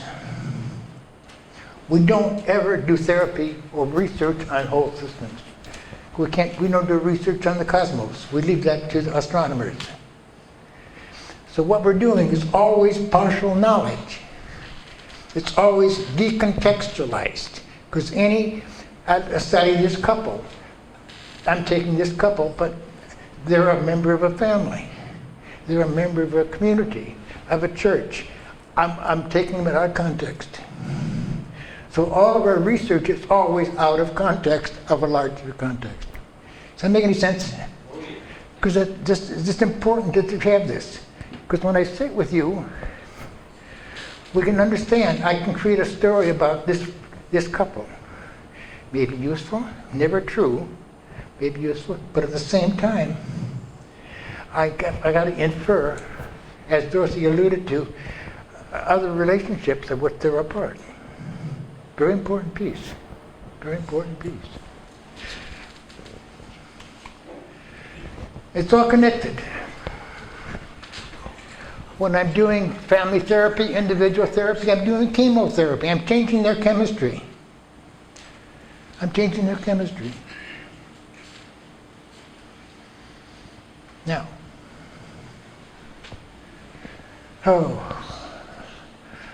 but I'm also influencing how they are in the community. We'll get into things that a little more. This is from George Engel, 1977. It's beautiful, beautiful work he did. And this is what Basin said. When you separate mind from the structure in which it is immanent, such as human relationships, the human society, the ecosystem, you thereby embark, I believe, in a fundamental error which in the end you will surely hurt you. The only true atom in the universe is the universe, that total system of interdependent things, events, which can be separated only in name. We're fed the illusion that because you have a separate name, you're a different, separate individual. We create that illusion. In our society, we're fed on the individual as a unit of analysis. But you're being brainwashed in their program here to think systemically. And I mean it advisedly, you're being brainwashed. Just like any person born into society. And I'm going to throw a name at you right now because he's one of my favorite authors of all time, Seymour Saracen. We're born into a Weltanschauung, he calls it, a worldview. He says, you're not conscious of being born into it or socialized into it. Dorothy alluded to that in a different way. But as he says, it's kind of like imbibed. It's your religion. It's your language. All of which creates your human experience for you. It's all part of your human experience. And we live in it, but we don't know we're living in it. We have no conscious awareness. I'm living in a Weltanschauung. We live it. We go to work, we do our jobs, we feed our dog, we raise our children. And we socialize them into the same Weltanschauung, only different perhaps, a different generation.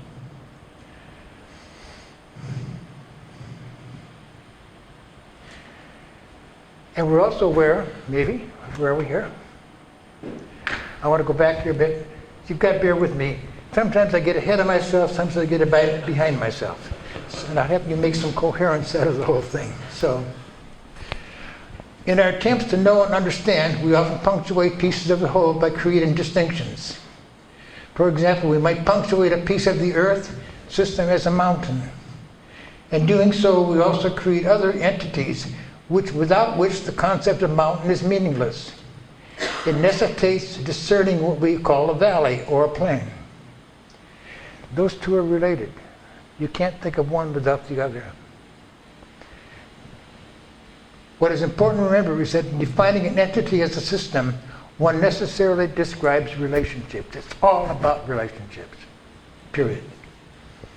If I'm thinking in the system framework now, that's what I'm going to try to be consistent through this whole presentation. It's kind of hard to do sometimes.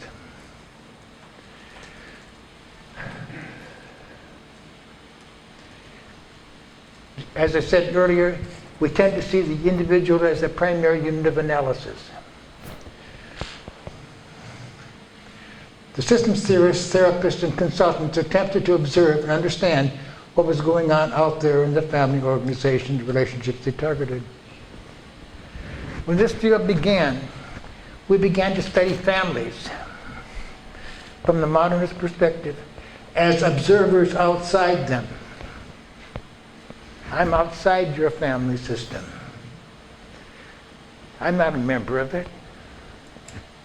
I'm outside this. Elaborate theories were developed to describe the redundant patterns they believed they had discovered in the systems under observation. A fundamental assumption of the system's perspective is that of a totally interconnected universe. This was exciting. But they're making great progress in understanding human behavior in the context of family, community, organization, nation, etc. However, theoreticians encountered a philosophical problem concerning the assumption of interconnected universe. The problem was so pointed at an inconsistency of the logic of the theory. When assuming a totally interconnected universe, observers were excluding themselves as they observed and discovered what was going on out there. I'm not a part of the system. I'm not a part of this universe. I can stand outside it and observe it, which is totally inconsistent, totally inconsistent. They were acting as though they, as scientists, observers, teachers, principals, counselors, therapists, parents, were not part of the world in which everything and everyone was connected. They positioned themselves on the outside of the system and believed they could observe without influencing the system being observed. How do you be a part of the system and not influence it? That becomes the question. It becomes the question. Every move you make is a part you're perturbing. We talk here from the observer separate. We talk about intervention, but from within the system, we can only talk about perturbation within the system. Does that make any sense? I'm just not sure what's getting in there. I don't know what's happening here, so let's play with it. Basin, Keeney were among the first, and also von Forster, to point out this philosophical dilemma. These authors posed the question, how do people observe and understand a system of which the observers are necessarily a part? The answer was to construct the concept of second-order cybernetics. In this view, systems and cybernetics are similar concepts, although there is a distinction between first-order and second-order cybernetics. Traditional systems theory is roughly equivalent to first-order cybernetics. Now, the classic theories, wonderful theories, in the modernist tradition, Satir, Bowen, Minuchin, Naj, they're basically first-order cybernetics. Now, MRI is an exception to this, I believe, as is, I think, Carl Whittaker. They evolved their story of how the systems work, but they were part of the culture. Implicit in their theories is what's wrong with this family. Implicit in their theories is here's what a healthy family would look like. So that if I follow the script of Minuchin's theory, I will move to change the structure of the family. But I'm moving it in a way that my vision, the theory, says the family should be. See, that's cultural bound. That's culture bound. Systems theory in its basic has no values. It is atheoretical. It is amoral. It is aesthetic. It is a-religious. It only describes the interaction. That's all it does.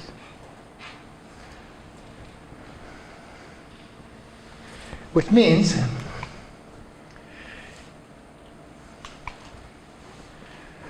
I gotta go to here. Back up a little bit here. I get ahead of myself, I said. I don't apologize for that anymore. You'll catch up to yourself. Second paragraph. From physics to psychology, every department of science is realizing more and more that to observe the world is to participate in it. And that, frustrating as this may seem, it is the most important clue of all to further knowledge. In a similar vein, Seymour Saracen makes an important distinction of psychologists viewing themselves and society, of which they're not a part, or viewing themselves in psychology, in the society. Makes a big difference. Makes a big difference.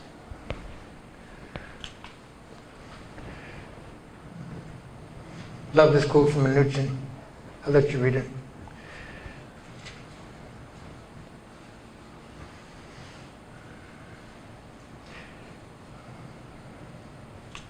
What you'll find, as you're experiencing it in me right now, my mind is very strange. The little booklet that Wendel handed out that he put together for me, it says random thoughts. My mind tends to go to random thoughts. And if I had to write a prescription for you as budding therapist, keep a log, a journal of one-liners. That it takes only a one-liner to zap a system sometimes. You never know where you're going to get that one-liner. Make any sense? I mean, it could be biblical, it could be anywhere. I read Ann Landers every day. Some really brilliant ideas there. What I'm talking about is you get your ideas from everywhere. Everywhere. You're surrounded by ideas, all conceptions. But the important thing I want to make here is there are no problems floating around in space. In the cosmos, there are no problems. Now that's very important.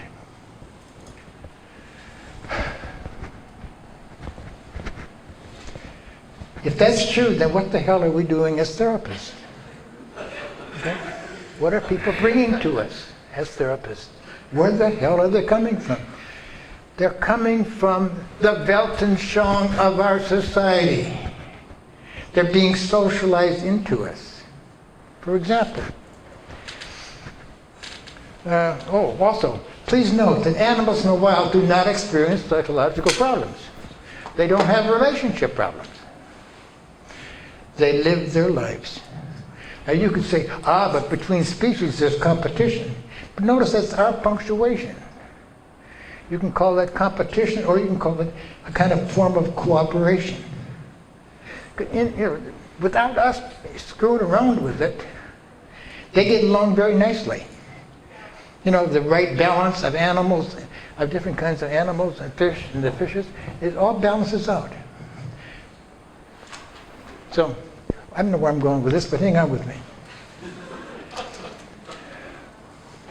However, our attempts to train animals to fit people context often result in their experiencing problems.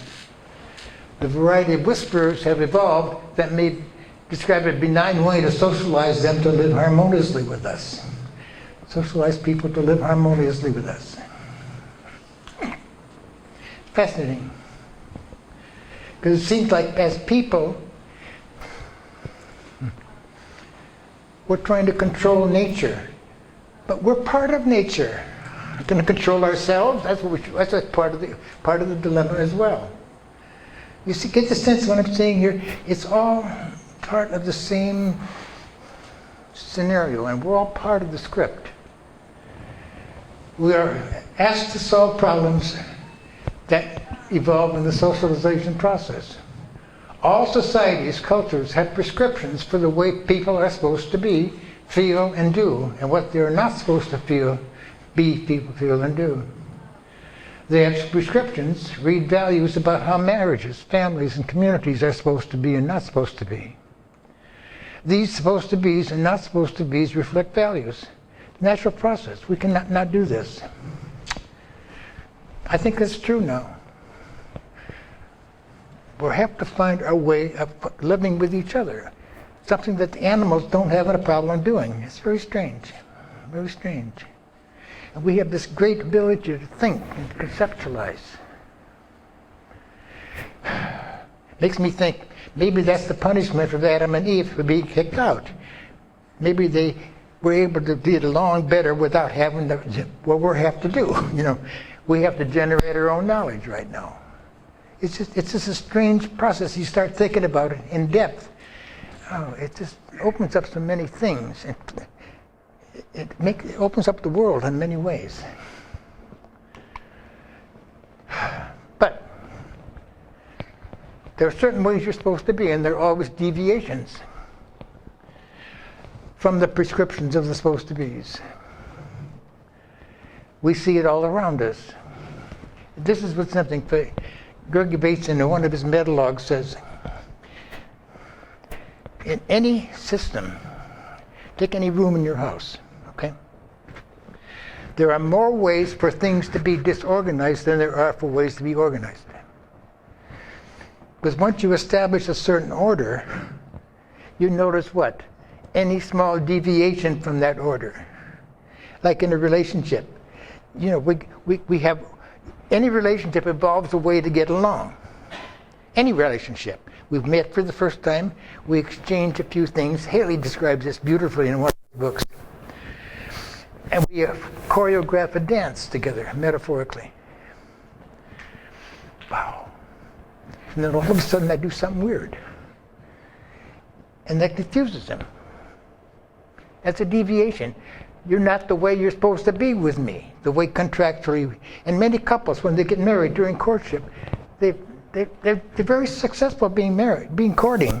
But when they get married, they screw it up. You know? It's just a different way of saying it, but it's just gives a sense of what I'm talking about. It's just there's so many ways to screw a thing up, and so few ways to be in order in our lives. And this is fascinating too. I'm getting ahead of myself here. Let me back up just a minute. These deviations are construed as problems in need of solution. Read mad or bad. Hence, the society evolves roles that are sanctioned, read accredited or licensed by the society to produce compliance. Thus, we have social workers, psychologists, marriage and family therapists, counselors, police officers, psychiatrists to produce conformity to fit the society. Beautiful article, 30, 40 years ago. The title was The Revolt of the Dirty Workers. The dirty workers happen to be the policemen and the social workers, who take the people who are the most deviant from the way society is supposed to be and help them conform to that society.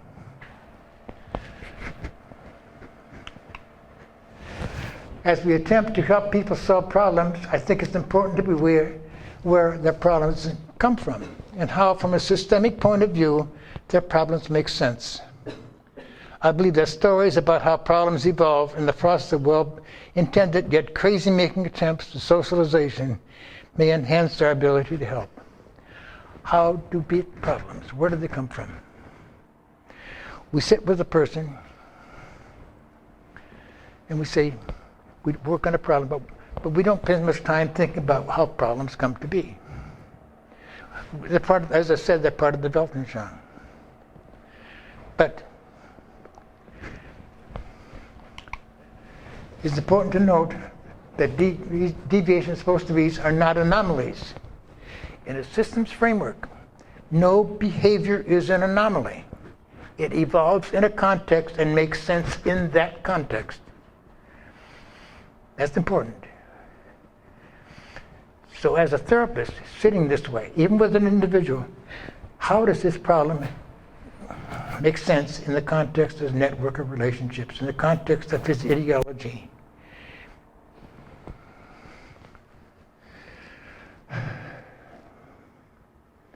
If you attempt to live by the rules set forth by the society, there is a high probability that you will experience a measure of craziness in yourself, in your relationships, in your family, your marriage. It's almost inevitable. And that's okay. It's okay. In my work with couples, I see what they call problems as differences. I find it more useful to say that to them. You say, would you have problems? I see differences. The problem comes in how you're trying to resolve it. Okay. You resolve it in the worst, in the wrong way, then you end up creating a bigger problem, much bigger problem. Now, Elizabeth Barrett Browning wrote, "How do I love thee? Let me count the ways." I write, "How can you go crazy? Let me count the ways." My story of the ways in which one can go crazy are too numerous to present, but a sample may be sufficient for our purposes today. First one, create taboos. Make the taboos intriguing, admonish people and punish people for violating them both, and being curious about them. The dominant culture creates rules for living. And subcultures responsible for violation of the rules, even though when they don't fit their subculture. That's a great one. That's a great one. That's why you need to be trained. Be some education in different cultures, so that you can see what's normal in that culture and not try to impose Western culture on that culture, except when it interferes with their living in the Western culture. See that? But there's a tension there. You see the tension of which I described.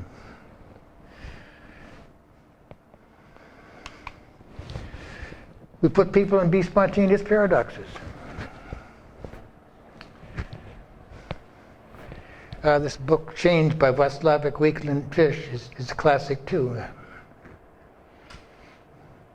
We imply that people can control their feelings.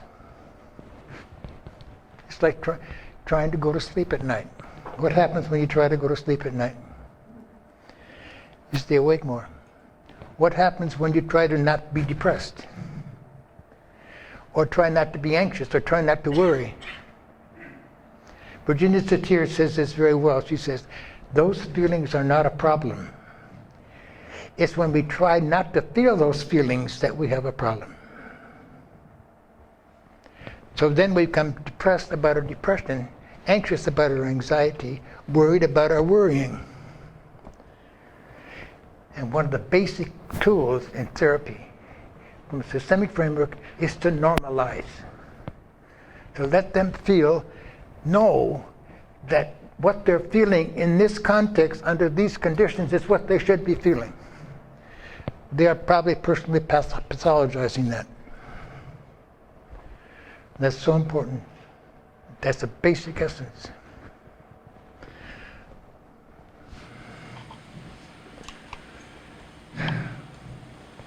We live in utopian notions, expectations. How should your life be? How much deviation do you allow in your own life? How do you forgive yourself for not being perfect? Little things like this. How do you forgive your partner or your child?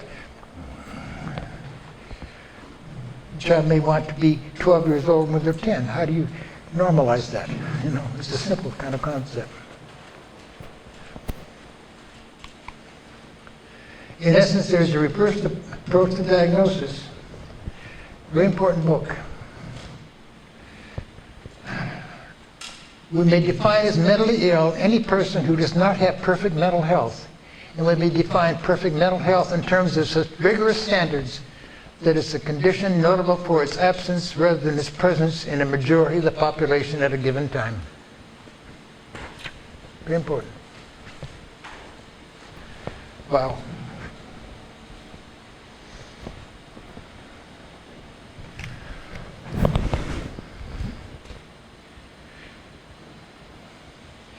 Recall, you're part of the system.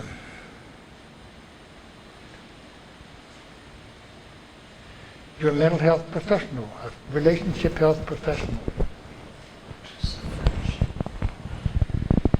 You read an article on a successful family. Families read that article. It becomes a part of how they think they're supposed to be. Okay. And when they're not supposed to be that way, they bring that to therapy. What's wrong with me? We as professionals participate in creating the problems we try to solve. That's second-order cybernetics. You can't just observe. One of the biggest obstacles we had, which raised to a question Dorothy had, was the DSMs. Okay? Great for social discourse, but it's a social construction.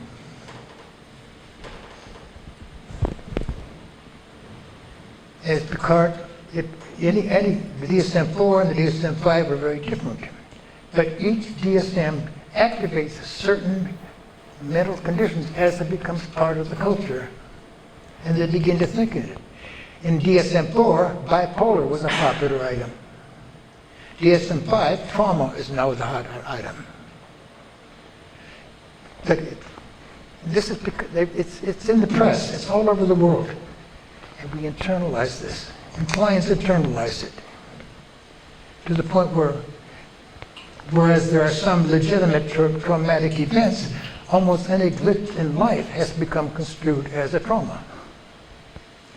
I like a quote from John Wickland who said, life is one damn thing after another. Okay? And we have to learn to roll with some of those and to survive with some of those. What I'm saying is, you're part of the system. The problems that you're treating are partly the result of the participation of the profession. Ray, Yes, sir. before you move forward, Yes. can I give the complete John Wickland? Please. Which he actually I- got from Don. Sure. You'd be shocked if I didn't say that. When people come into counseling, Yep. it's the same damn thing over and over Yep. again. Yep. When they're successful, it's one damn thing. Okay, I like that. Thank you. Okay. William Schofield also speaks of conservative and liberal definitions of normalcy or mental disorders. Utopian notions make one overly sensitive to slight deviations in self and others. Overparenting or helicopter parenting is one illustration. We live lives that are too clean. We don't build up the immune system to resist disease. Here is John Wickman. Learning to deal with and survive one damn thing after another builds resilience. You can't protect yourself from deviations. In fact, it's the deviations that help you build the resilience. You learn to handle it. You learn to cope with it. You learn to, well, you know what I'm saying. This again, William Schofield, one of my favorite authors. Notice it was published in 1946, 64, but it was reissued in the exact same form in 1986. What has changed is man's relative freedom to think about his condition, to be anxious about his anxiety, to live in a cultural epoch which entertains the thesis that personal frustration of any sort is abnormal, and that avoidance of anxiety should be a primary personal goal, and that society can provide the experts for the successful prevention of unhappiness. Wow. How do you live life trying to prevent unhappiness? That's crazy making. Absolutely crazy making. It's going to happen. You're going to get sick. You're going to die. People in your life are going to die. It's so powerful. So powerful. I recommend that book. It's highly. Schofield suggests that, and this is part of what I was alluding to earlier, that as more and more mental health practitioners join the ranks, there is an increasing need for more clients who need the services provided by the professionals.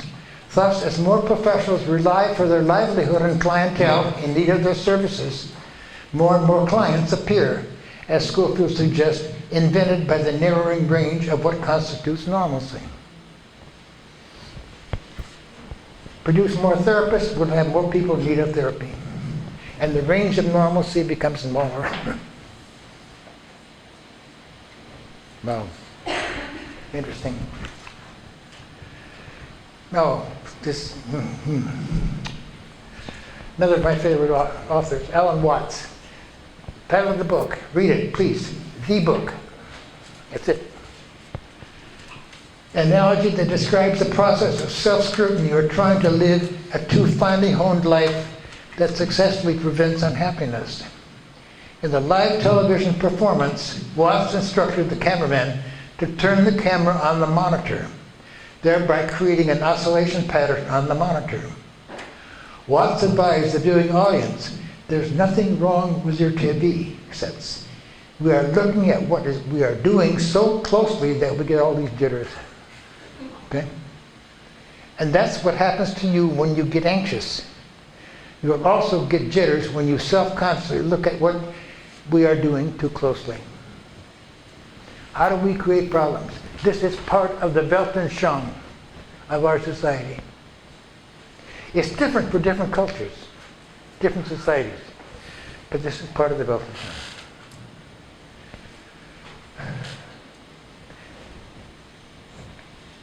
This reminds me also of another story by Alvin Watts.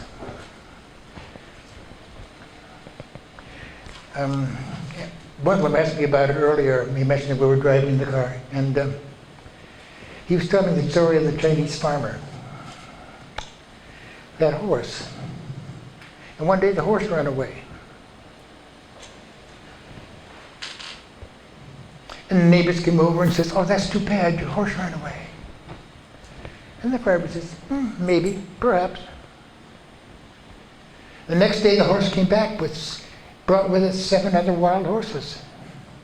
And the neighbors come over and says, "Oh, that's wonderful, you're rich now. Got 7 wild horses." And the farmer says, "Perhaps, we'll see." The next day one of his sons was trying to break in one of the wild horses and fell off and broke a leg. And the neighbor says, "Oh, that's terrible." The farmer says, "Perhaps, we'll see." The next day conscription officers came for getting soldiers for the army. And his son didn't have to go because he had a broken leg. And the neighbors came over and says, "Oh, isn't that wonderful? Your son didn't have to go, perhaps get killed." And the farmer says, "Perhaps, we'll see." I mean, we can't know in which direction progress lies sometimes. Just like client presents, "I want to get rid of this problem." It's crazy, but why? Are you sure? What are the consequences of getting rid of this problem? Just silly things. We can't interact. And part of the therapy process is to explore what would the options of your life. How would your life change if you were successful in changing the way you think you'd like to be? Wow. They can't anticipate that. We just got rid of this problem. Let's move. I'm not sure where I'm going. This is also from Alan Watts' book. This is another way we get. Other people teach us who we are. Their attitudes to us are the mirror in which we learn to see ourselves, but the mirror is distorted. We seldom realize that our most private thoughts and emotions are not really our own, for we think in terms of languages and images which we did not invent, but which were given to us by our society.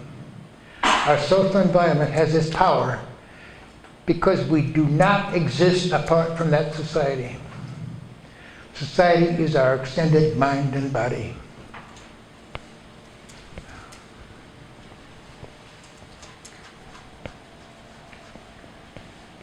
I experience myself as a different self in different contexts.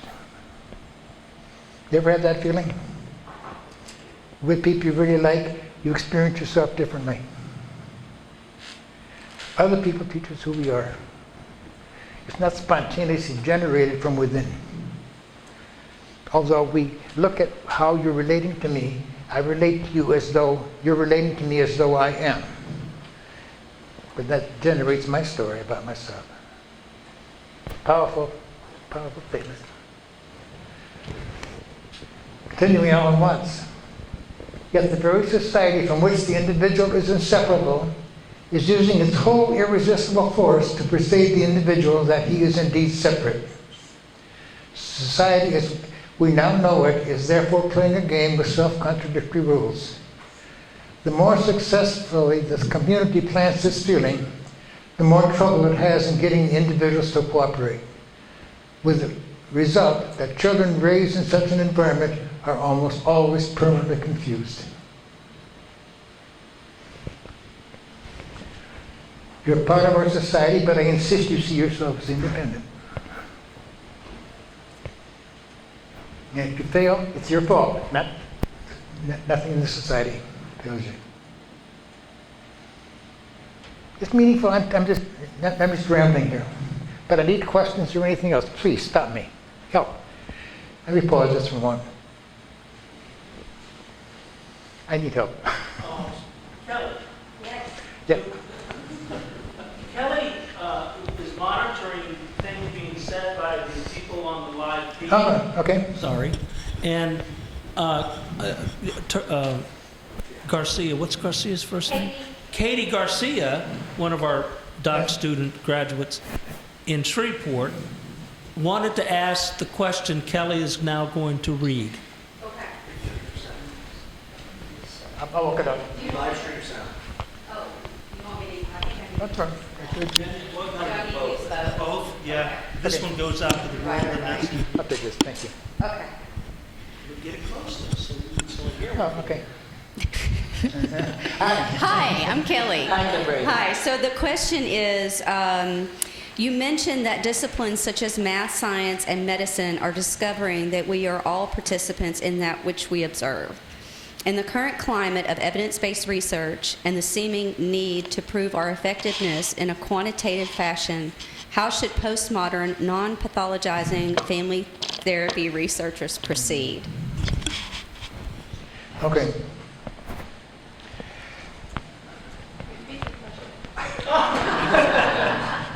Damn, why don't you give me a hard question? Yeah. Here's my story. I'm not sure it's an answer, but it's a story.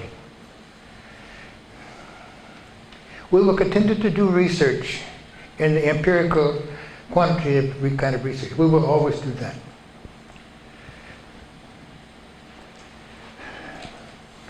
But it will be research on problems punctuated by society.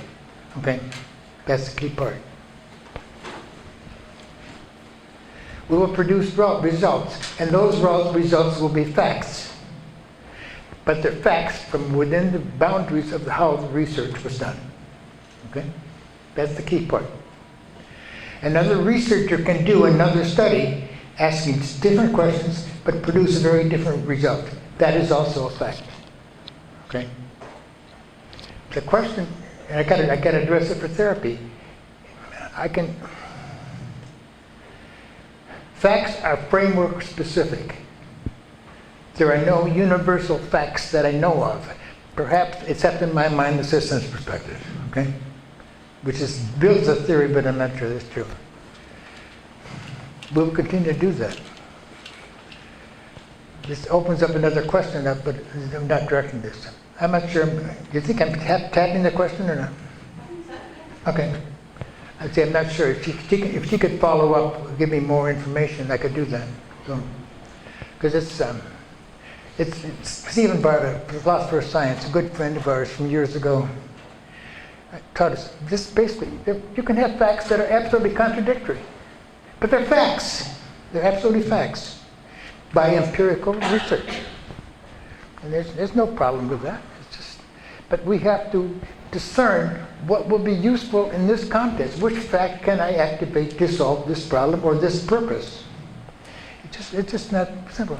Just please, hang on. Try it this way. My experience in being involved in an evidence-based therapeutic program is that you can make statistics say whatever you want them to say. You want everybody to be... Whatever you want them to say. Statistics can be interpreted and sculpted in such a way as to be intended from someone's specific motive. Absolutely. Yeah, in fact, one of the first books, my master's program in my first statistics course, the title of the book was How to Lie with Statistics. You know, and how to verify truth with statistics. You can do it any way you want to. But see, we have so much power in our research and how we do these things. But it's also relative. And this is consistent with the postmodern tradition that Dorothy was describing. It's relative, but damn it, some things are not relative. The Holocaust is not relative. Genocide is not relative as a value. There are certain things that are absolute values. Other things, other values can float. But mostly there are some basic values. Women's not being abused, which is part of almost all cultures in the world, even here today. Part of it, there's certain values we come down on.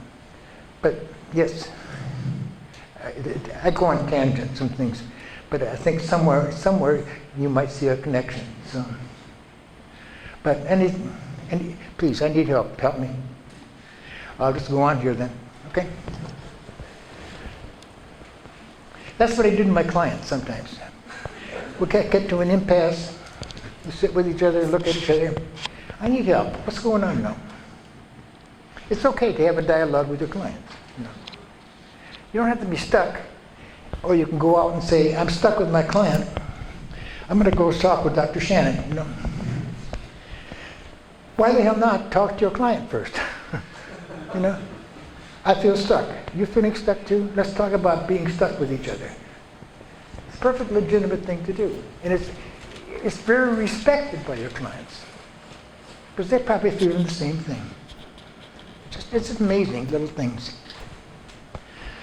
Please read the book. It's just a mind-blowing thing. Love Ellen Watts. Thus there is a paradox. The child is told that he must be free. Listen, feel the double bind here. And irresistible pressure is being put on him to make him believe that no such pressure exists. The community of which he is necessarily a dependent member defines him as an independent member. He is therefore commanded as a free agent to do things which are acceptable only if done voluntarily. You really ought to love us. If you love me, you'll take out the garbage. I want you to want to do the chores. See the binds? It's classic. It's part of our culture. It's like we get impasses with the kid. The worst thing a parent can do if they get into an argument with the kid is to go to attitude. Stay with the issue. Stay with the issue. The issue is going to bed. The issue is not how lousy a parent I am. The issue is going to bed. Don't talk to me like that. It should not be a topic of conversation. Go to bed is the issue. Stay with the issue. I go on tangents, so you know that. What Alan Watts described is a social double bind. A double bind is a game with self-contradictory rules, a game doomed to perpetuate self-frustration. The game can be phrased in certain ways. The first rule of the game is that it is not a game. It's a game, but you must treat it as real. If you treat it as a game, you're not playing the game. Fascinating. Everyone must play. You must love us. You must go on living. Be yourself, but play a consistent and acceptable role. Control yourself and be natural. See the contradictions? Okay. Try to be sincere. Listen to that. Are you being sincere? What a stupid question. I mean, how do you answer that question? It's just a dumb question. It's a double binding question. You can't answer it satisfactorily. So, anyway,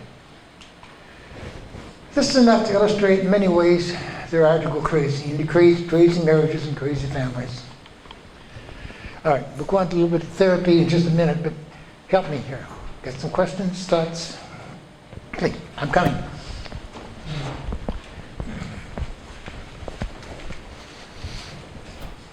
No, okay.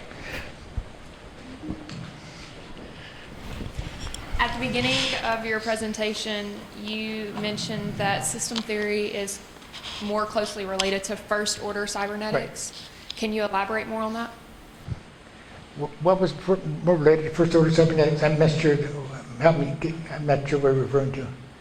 At the very beginning of your presentation, you mentioned that systems theory is more related to first-order cybernetics. What I remember saying, correct me if I'm wrong, is that systems theory in the modernist tradition, okay, of which I think Satir, Minuchin, Bowen, Naj, and psychodynamic, or psychoanalytic, are primarily first-order cybernetics. Okay, that's what I remember saying. Postmodern, I think MRI recognizes that. See, keep in mind, first-order cybernetics simply says the observer is separate from being observed. Okay, that's how we typically do our science. Okay, so we see that opens up another question. I illustrated this too. This goes into the research process. the very fact of conducting research with human subjects, okay, which you probably will do as part of your dissertations or research. The fact that they, from second-order cybernetics, the fact that they participate in research, after your results are done, they're very different, probably, for having participated in the research. In other words, you can't just do research and not intrude in their lives. Okay, you can't do it. There was a book years ago, oh God, back when I was in graduate school, called Unobtrusive Measures. How to do research without the client being aware you're doing research. Okay, it's a different question. But as soon as I administer an instrument, any instrument, whether the California Personality Inventory or a successful marriage or whatever the instrument is, I am planting seeds, because that instrument contains values. It contains values. You cannot create an instrument without values.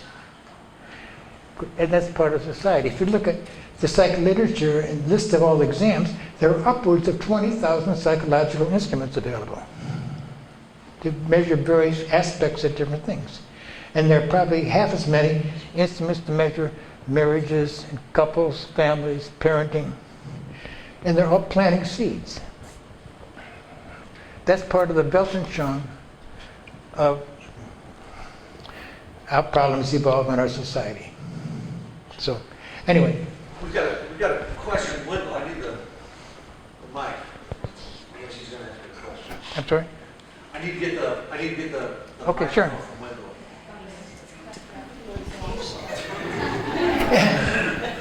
We got caught up. This is Dr. Charles Pryor, and Lois is the woman who runs him. He's our was the director of the counseling program for years. Hired me. Shows you what kind of judgment I guess he has. Yeah. And hired Dr. Becvar as well. I'm delighted you're here. And when I was here for about 4 years, I was a guest in their house on many occasions. And I was so intrigued with the skylight they had in that room to bring light down into their living room. It was a wonderful thing. Thanks for being here. Okay, here's the question, yes, please. And it's from Aaron Cohn. Oh my God. Yes, the second one. One of the hardest things for me is to write treatment plans. For me, it is harder than diagnosis from a systems perspective because the treatment plan restricts the format of therapy and defines what we can think of as a problem and a solution. Do you have tips for writing treatment plans as a systemic therapist? Lie.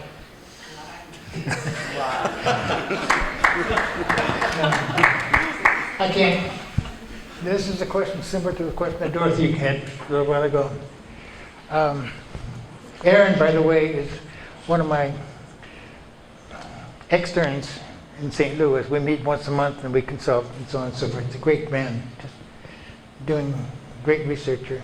He's a master's degree in clinical psychology. And he's a psychometrist for the Jewish Family and Children's Services in St. Louis.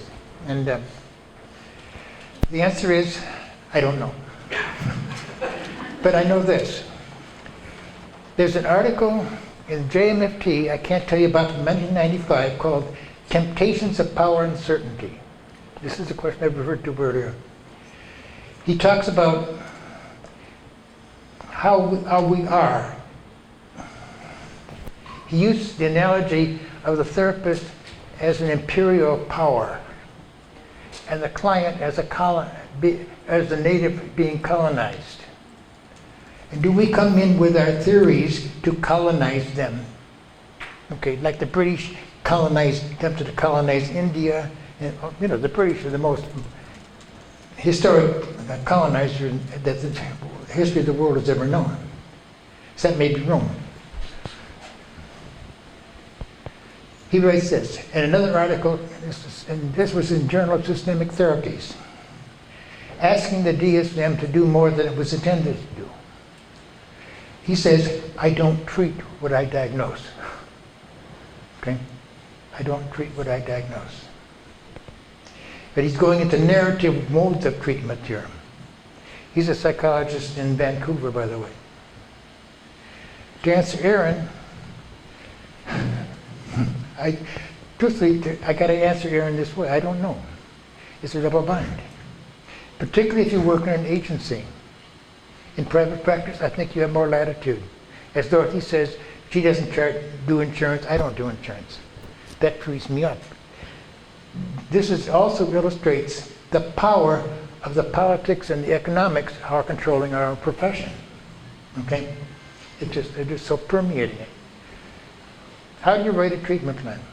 He also gives instruments. How do you interpret an instrument? You can build systemic stories into any interpretation. Okay? That's very important. I think I have mentioned this to Aaron once before. It's compromising a systemic approach to therapy. And you will face that when you graduate. I don't have a straight answer for him. I really don't. But I got more questions. But the fact is, it's in my head, and how I work with you can influence it. Even a treatment plan can be implemented in different ways. Okay? I can write a script, but how I implement that particular treatment plan may vary very, very considerably. So I'll leave it at that for now, unless Aaron wants to describe back. Here are some of my favorite definitions of therapy.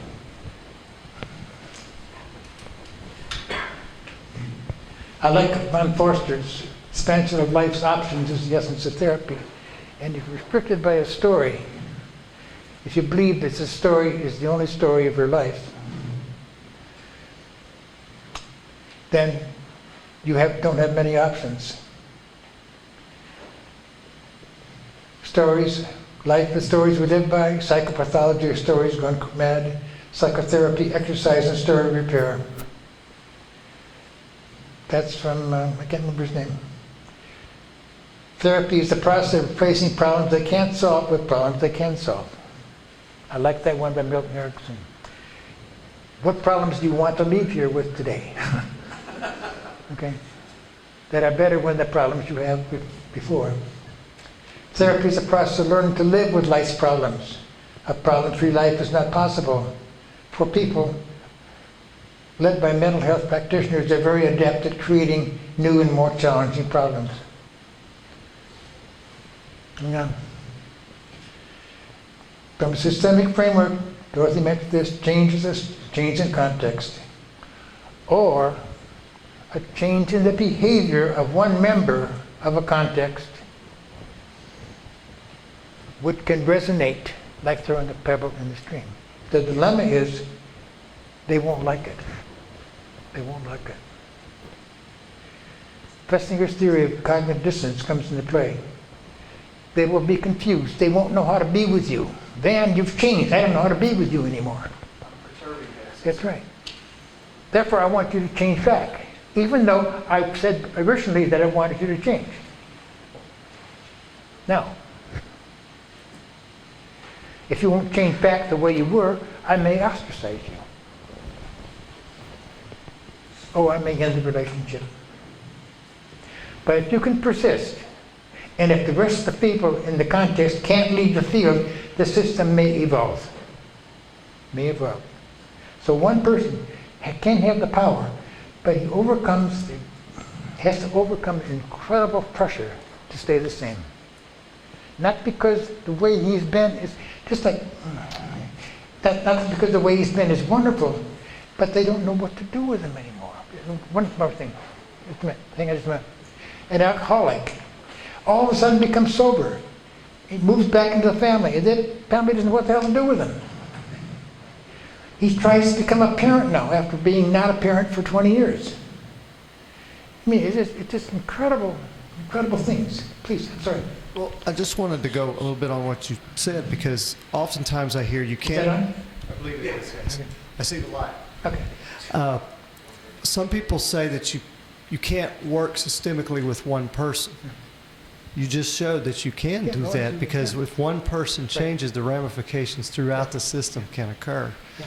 See, family theory and systems theory is not about who's in the room. The number of people in the room. Right. It's about how you think. Right. So you can infer.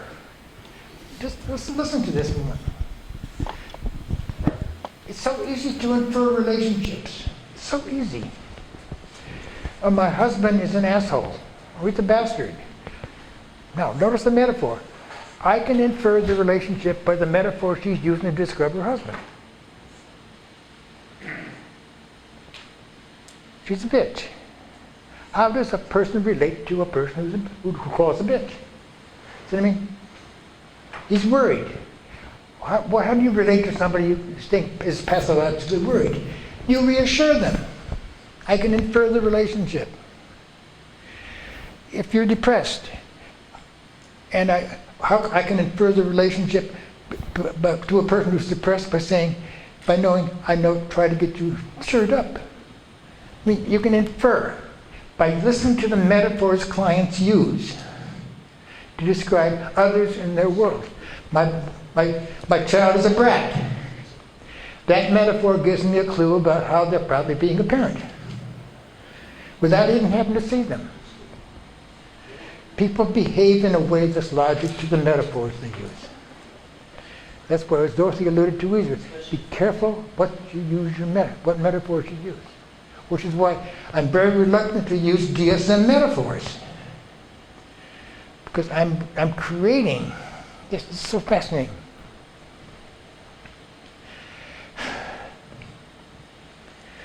If I relate to the metaphor, I'm relating to a person I'm defining as having a pathology.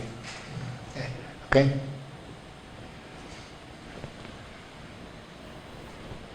And by assigning a metaphor to you, I'm, in many ways, prescribing a life sentence. Okay? Like bipolar has almost now been construed as a life sentence. For example. If a person is identified as bipolar, how do you relate to a person that has that metaphor? Schizophrenia. Any metaphor you want. It prescribes a way to relate. And what's fascinating is the metaphor describes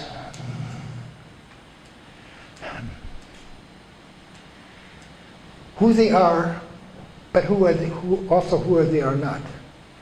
Okay? It's restrictive. And more also, by assigning a metaphor, I'm giving that person power. Would you stand up for a moment?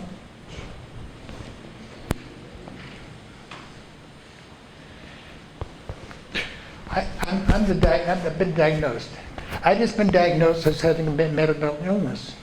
I can't help myself. I can take my medication, but I can't help myself.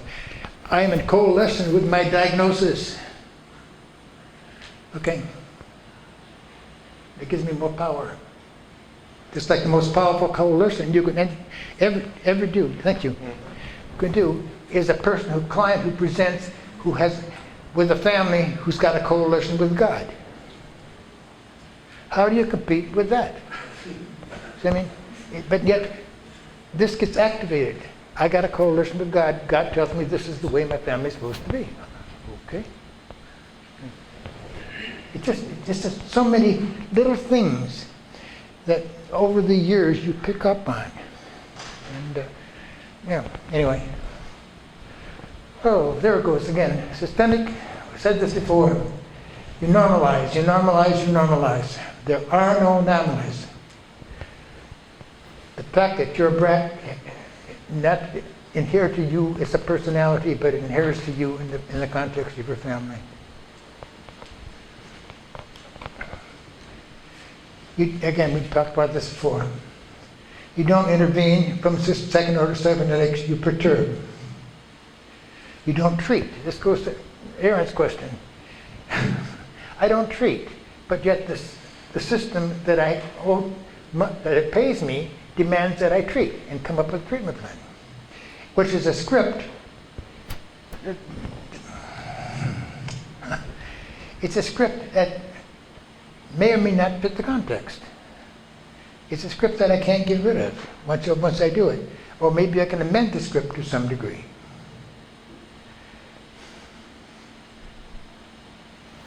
I had another thought, I just lost it. It comes with age, I guess.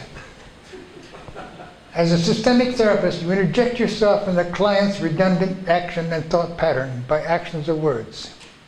To be therapeutic, it must be different or illogical from previous attempts to solve the problem by your client. People in the client's network and therapists your client may have seen before they came to you. This opens up a whole different ballgame for me. I like to construe the first meeting I have with any client as a pre-therapy session, which gives me opportunity to scout the territory. How did you come to see me? That's a Tom Anderson question. Who suggested that in your life that this is a problem? Is your coming here your choice, or maybe somebody else suggested you might need some help? Do you agree with them?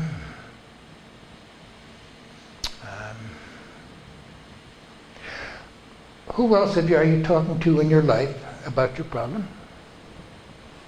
Now, Carl Whittaker could say, once you find that out, well, we must have your other therapist in the room with us. Okay?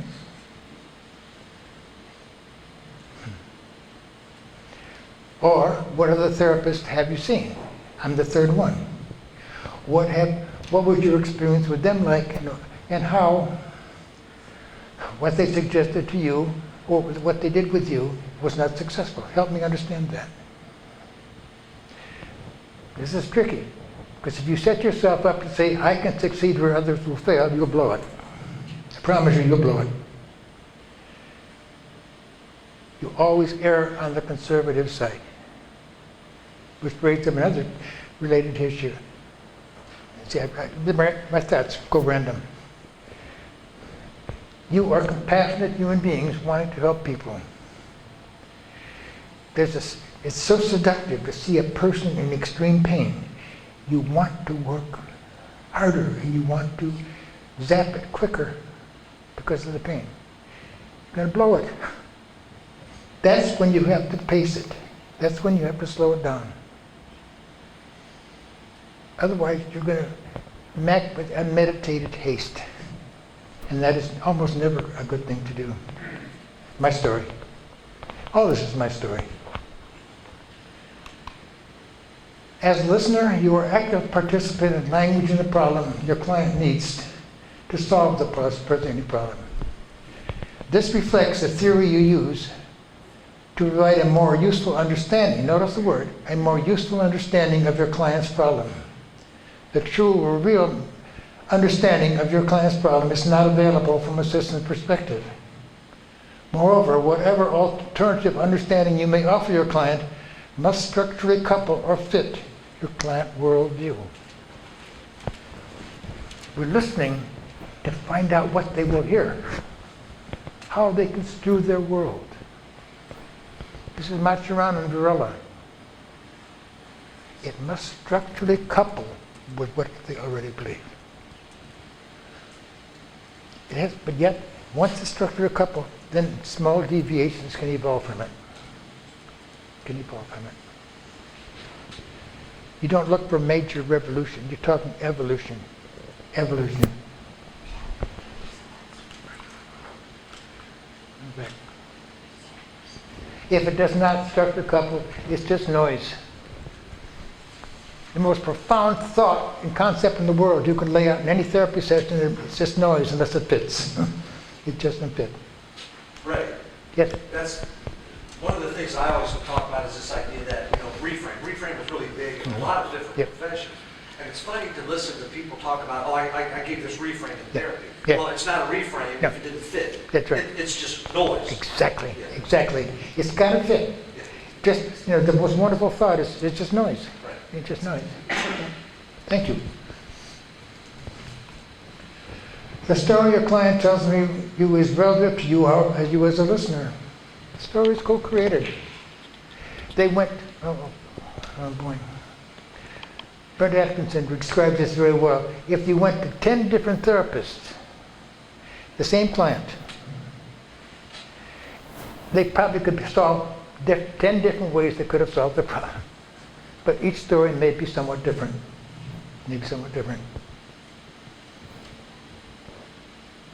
Which one is true? Nobody's true. But as far as we can know, what the postmodern also suggests. Ray, I had one. I'm sorry if I'm taking everybody's time, but this goes to this idea that I thought that I've had is that they always talk about that particular models aren't on one size fits all. Oh, yeah. And I believe that Carl Rogers and Don Jackson and all those guys would have done the same thing they do every single time, but they may not be a fit for that client. The counselor who does a Carl Rogers or does what Don Jackson does might have it might be a different fit. So therefore, does one size fit all? In essence, it doesn't, but it's just that the particular model or the approach might. Which is open another question. Brilliant, thank you. My favorite phrase is, if the shoe doesn't fit, there's something wrong with your foot. You know, and that's part of the concept. But if single therapists have it made, because any client that presents whatever problem they have to socialize them into seeing the efficacy of your theory. You've got to persuade them into and if it doesn't fit, they can be construed as resistant, not wanting to change, denial, whatever metaphor you want to use. It's a very easy way to practice therapy. You get long-term clients that way too, by the way. So there's a strategic part of all of this. It's ours is a noble profession, but it can be so corrupted in so many ways by different concepts. Anyway, had another thought, it's gone. If your client were to see a different therapist, another story would be different, as people are somewhat different relative to the context. Who are you? At a church, how are you? At a ball game, how are you? In a movie with good friends, how are you? In a bar having a beer, how are you? Which person are you? We're all different people. Context specific to a certain degree. What you would not do is diagnose an individual except for practical purposes. Here's what I referred to. Psychologist Amundsen noted he does not treat what he diagnoses. The process of diagnosis assigns a label to individuals. For many specific diagnosis may be a life sentence. Further, labels of any kind have a way of working into a person's psyche. They tell you just not what you are, but who you are not supposed to be. You would explore the network of relationships with the person's living his or her life, including previous therapists. I alluded to this earlier. Let's jump down. I like these questions. Everybody, my story, has conversations with themselves. What story are you telling yourself about yourself? It's a higher order kind of question. Higher order kind of question. What story are you telling yourself about the problem you're presenting? Okay. What is that story telling you, talking back to you? This comes out of gestalt psychology, the empty chair syndrome. Talk to your problem. It's in the chair over there. It's a specific thing. As Dorothy alluded to, you can draw on models, any model, to work from a systemic framework, but you always think relationally. It's so critical. What stories are other people telling themselves about you? Good question. Where did you get the story you're telling yourself about yourself? Do you believe this other stories other people are telling themselves?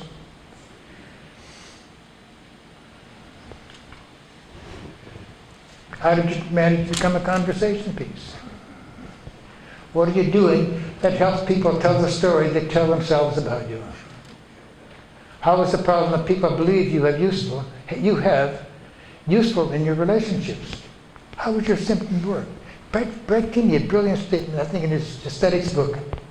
Every problem is a solution to another problem. What problem is this your problem solving in your life? Great question. But it's a confusing question. Because problems shouldn't have to be solutions, but they are. If you look at a life, like having my diagnosis give me power in my relationship with my wife. Now it's not just me, I can't help myself, so I got relative power here. Does it make any sense? I'm just throwing ideas out now. If you were successful in becoming the kind of person or living the kind of life you envision, who would be the most pleased for you? Who would not be happy about it? To whom do you show your symptoms? And who in your life are you careful not to show your symptoms? A favorite quote from Carl Whitaker. I'm probably crazier than you are, but I'm very careful whom I show my craziness to. I mean, it's just brilliant, you know? And that's just... Another good question therapeutically. What would you like to keep of what you have now? What is missing in your life rather than what is wrong? If you were working with a relationship, a key question would be who each of you is talking to about your problems with each other. Now we get into Bowen's and Minutin's triangulation. This is another basic premise of systems theory. Every relationship will seek its own love. Put two people on a desert island, they'll figure out a way to get along. But you put a third party on that island, now you got a triangle. You're not working well together in your marriage, you bitch to him about it, and you bitch to him about it. So we've got two triangles. And that doesn't resolve anything, it feeds the problem. It feeds the problem. Time? Okay, thank you. I'm about finished here. I can think of no good way to end this sampler. I could go on and on. There are many stories to tell. I leave you with the following. May your clients and people in your life become paranoid and suspect you are plotting to make them happy. May you have the following admonition in your own life. Live your life so that if you go crazy, people will not know the difference. And I already quoted Carl Whitaker. So I need some questions for the last few minutes. Help me. We're finished. I have a comment. I want to answer Aaron's question about how do you write a treatment plan in a kind of setting where he is. Here in the audience, we can't hear you. Different microphone. That one. Yeah, she's got two fits.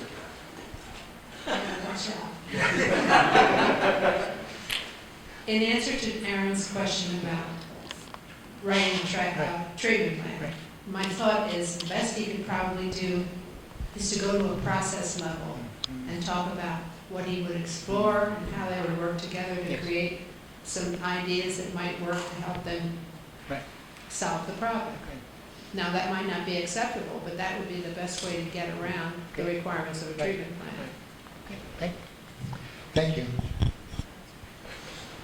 Here's your last opportunity for questions. I want to ask one that you asked me to ask after the one that Aaron asked. I answered that. Oh, you did? I don't treat. But let me ask the question again. No, he was wondering. I wonder. You talked about that he asked Dorothy earlier about the excitement of the clinicians in the 1970s seemed to have been lost, and I wonder if we can use systemic ideas in new ways to create excitement in our contemporary context.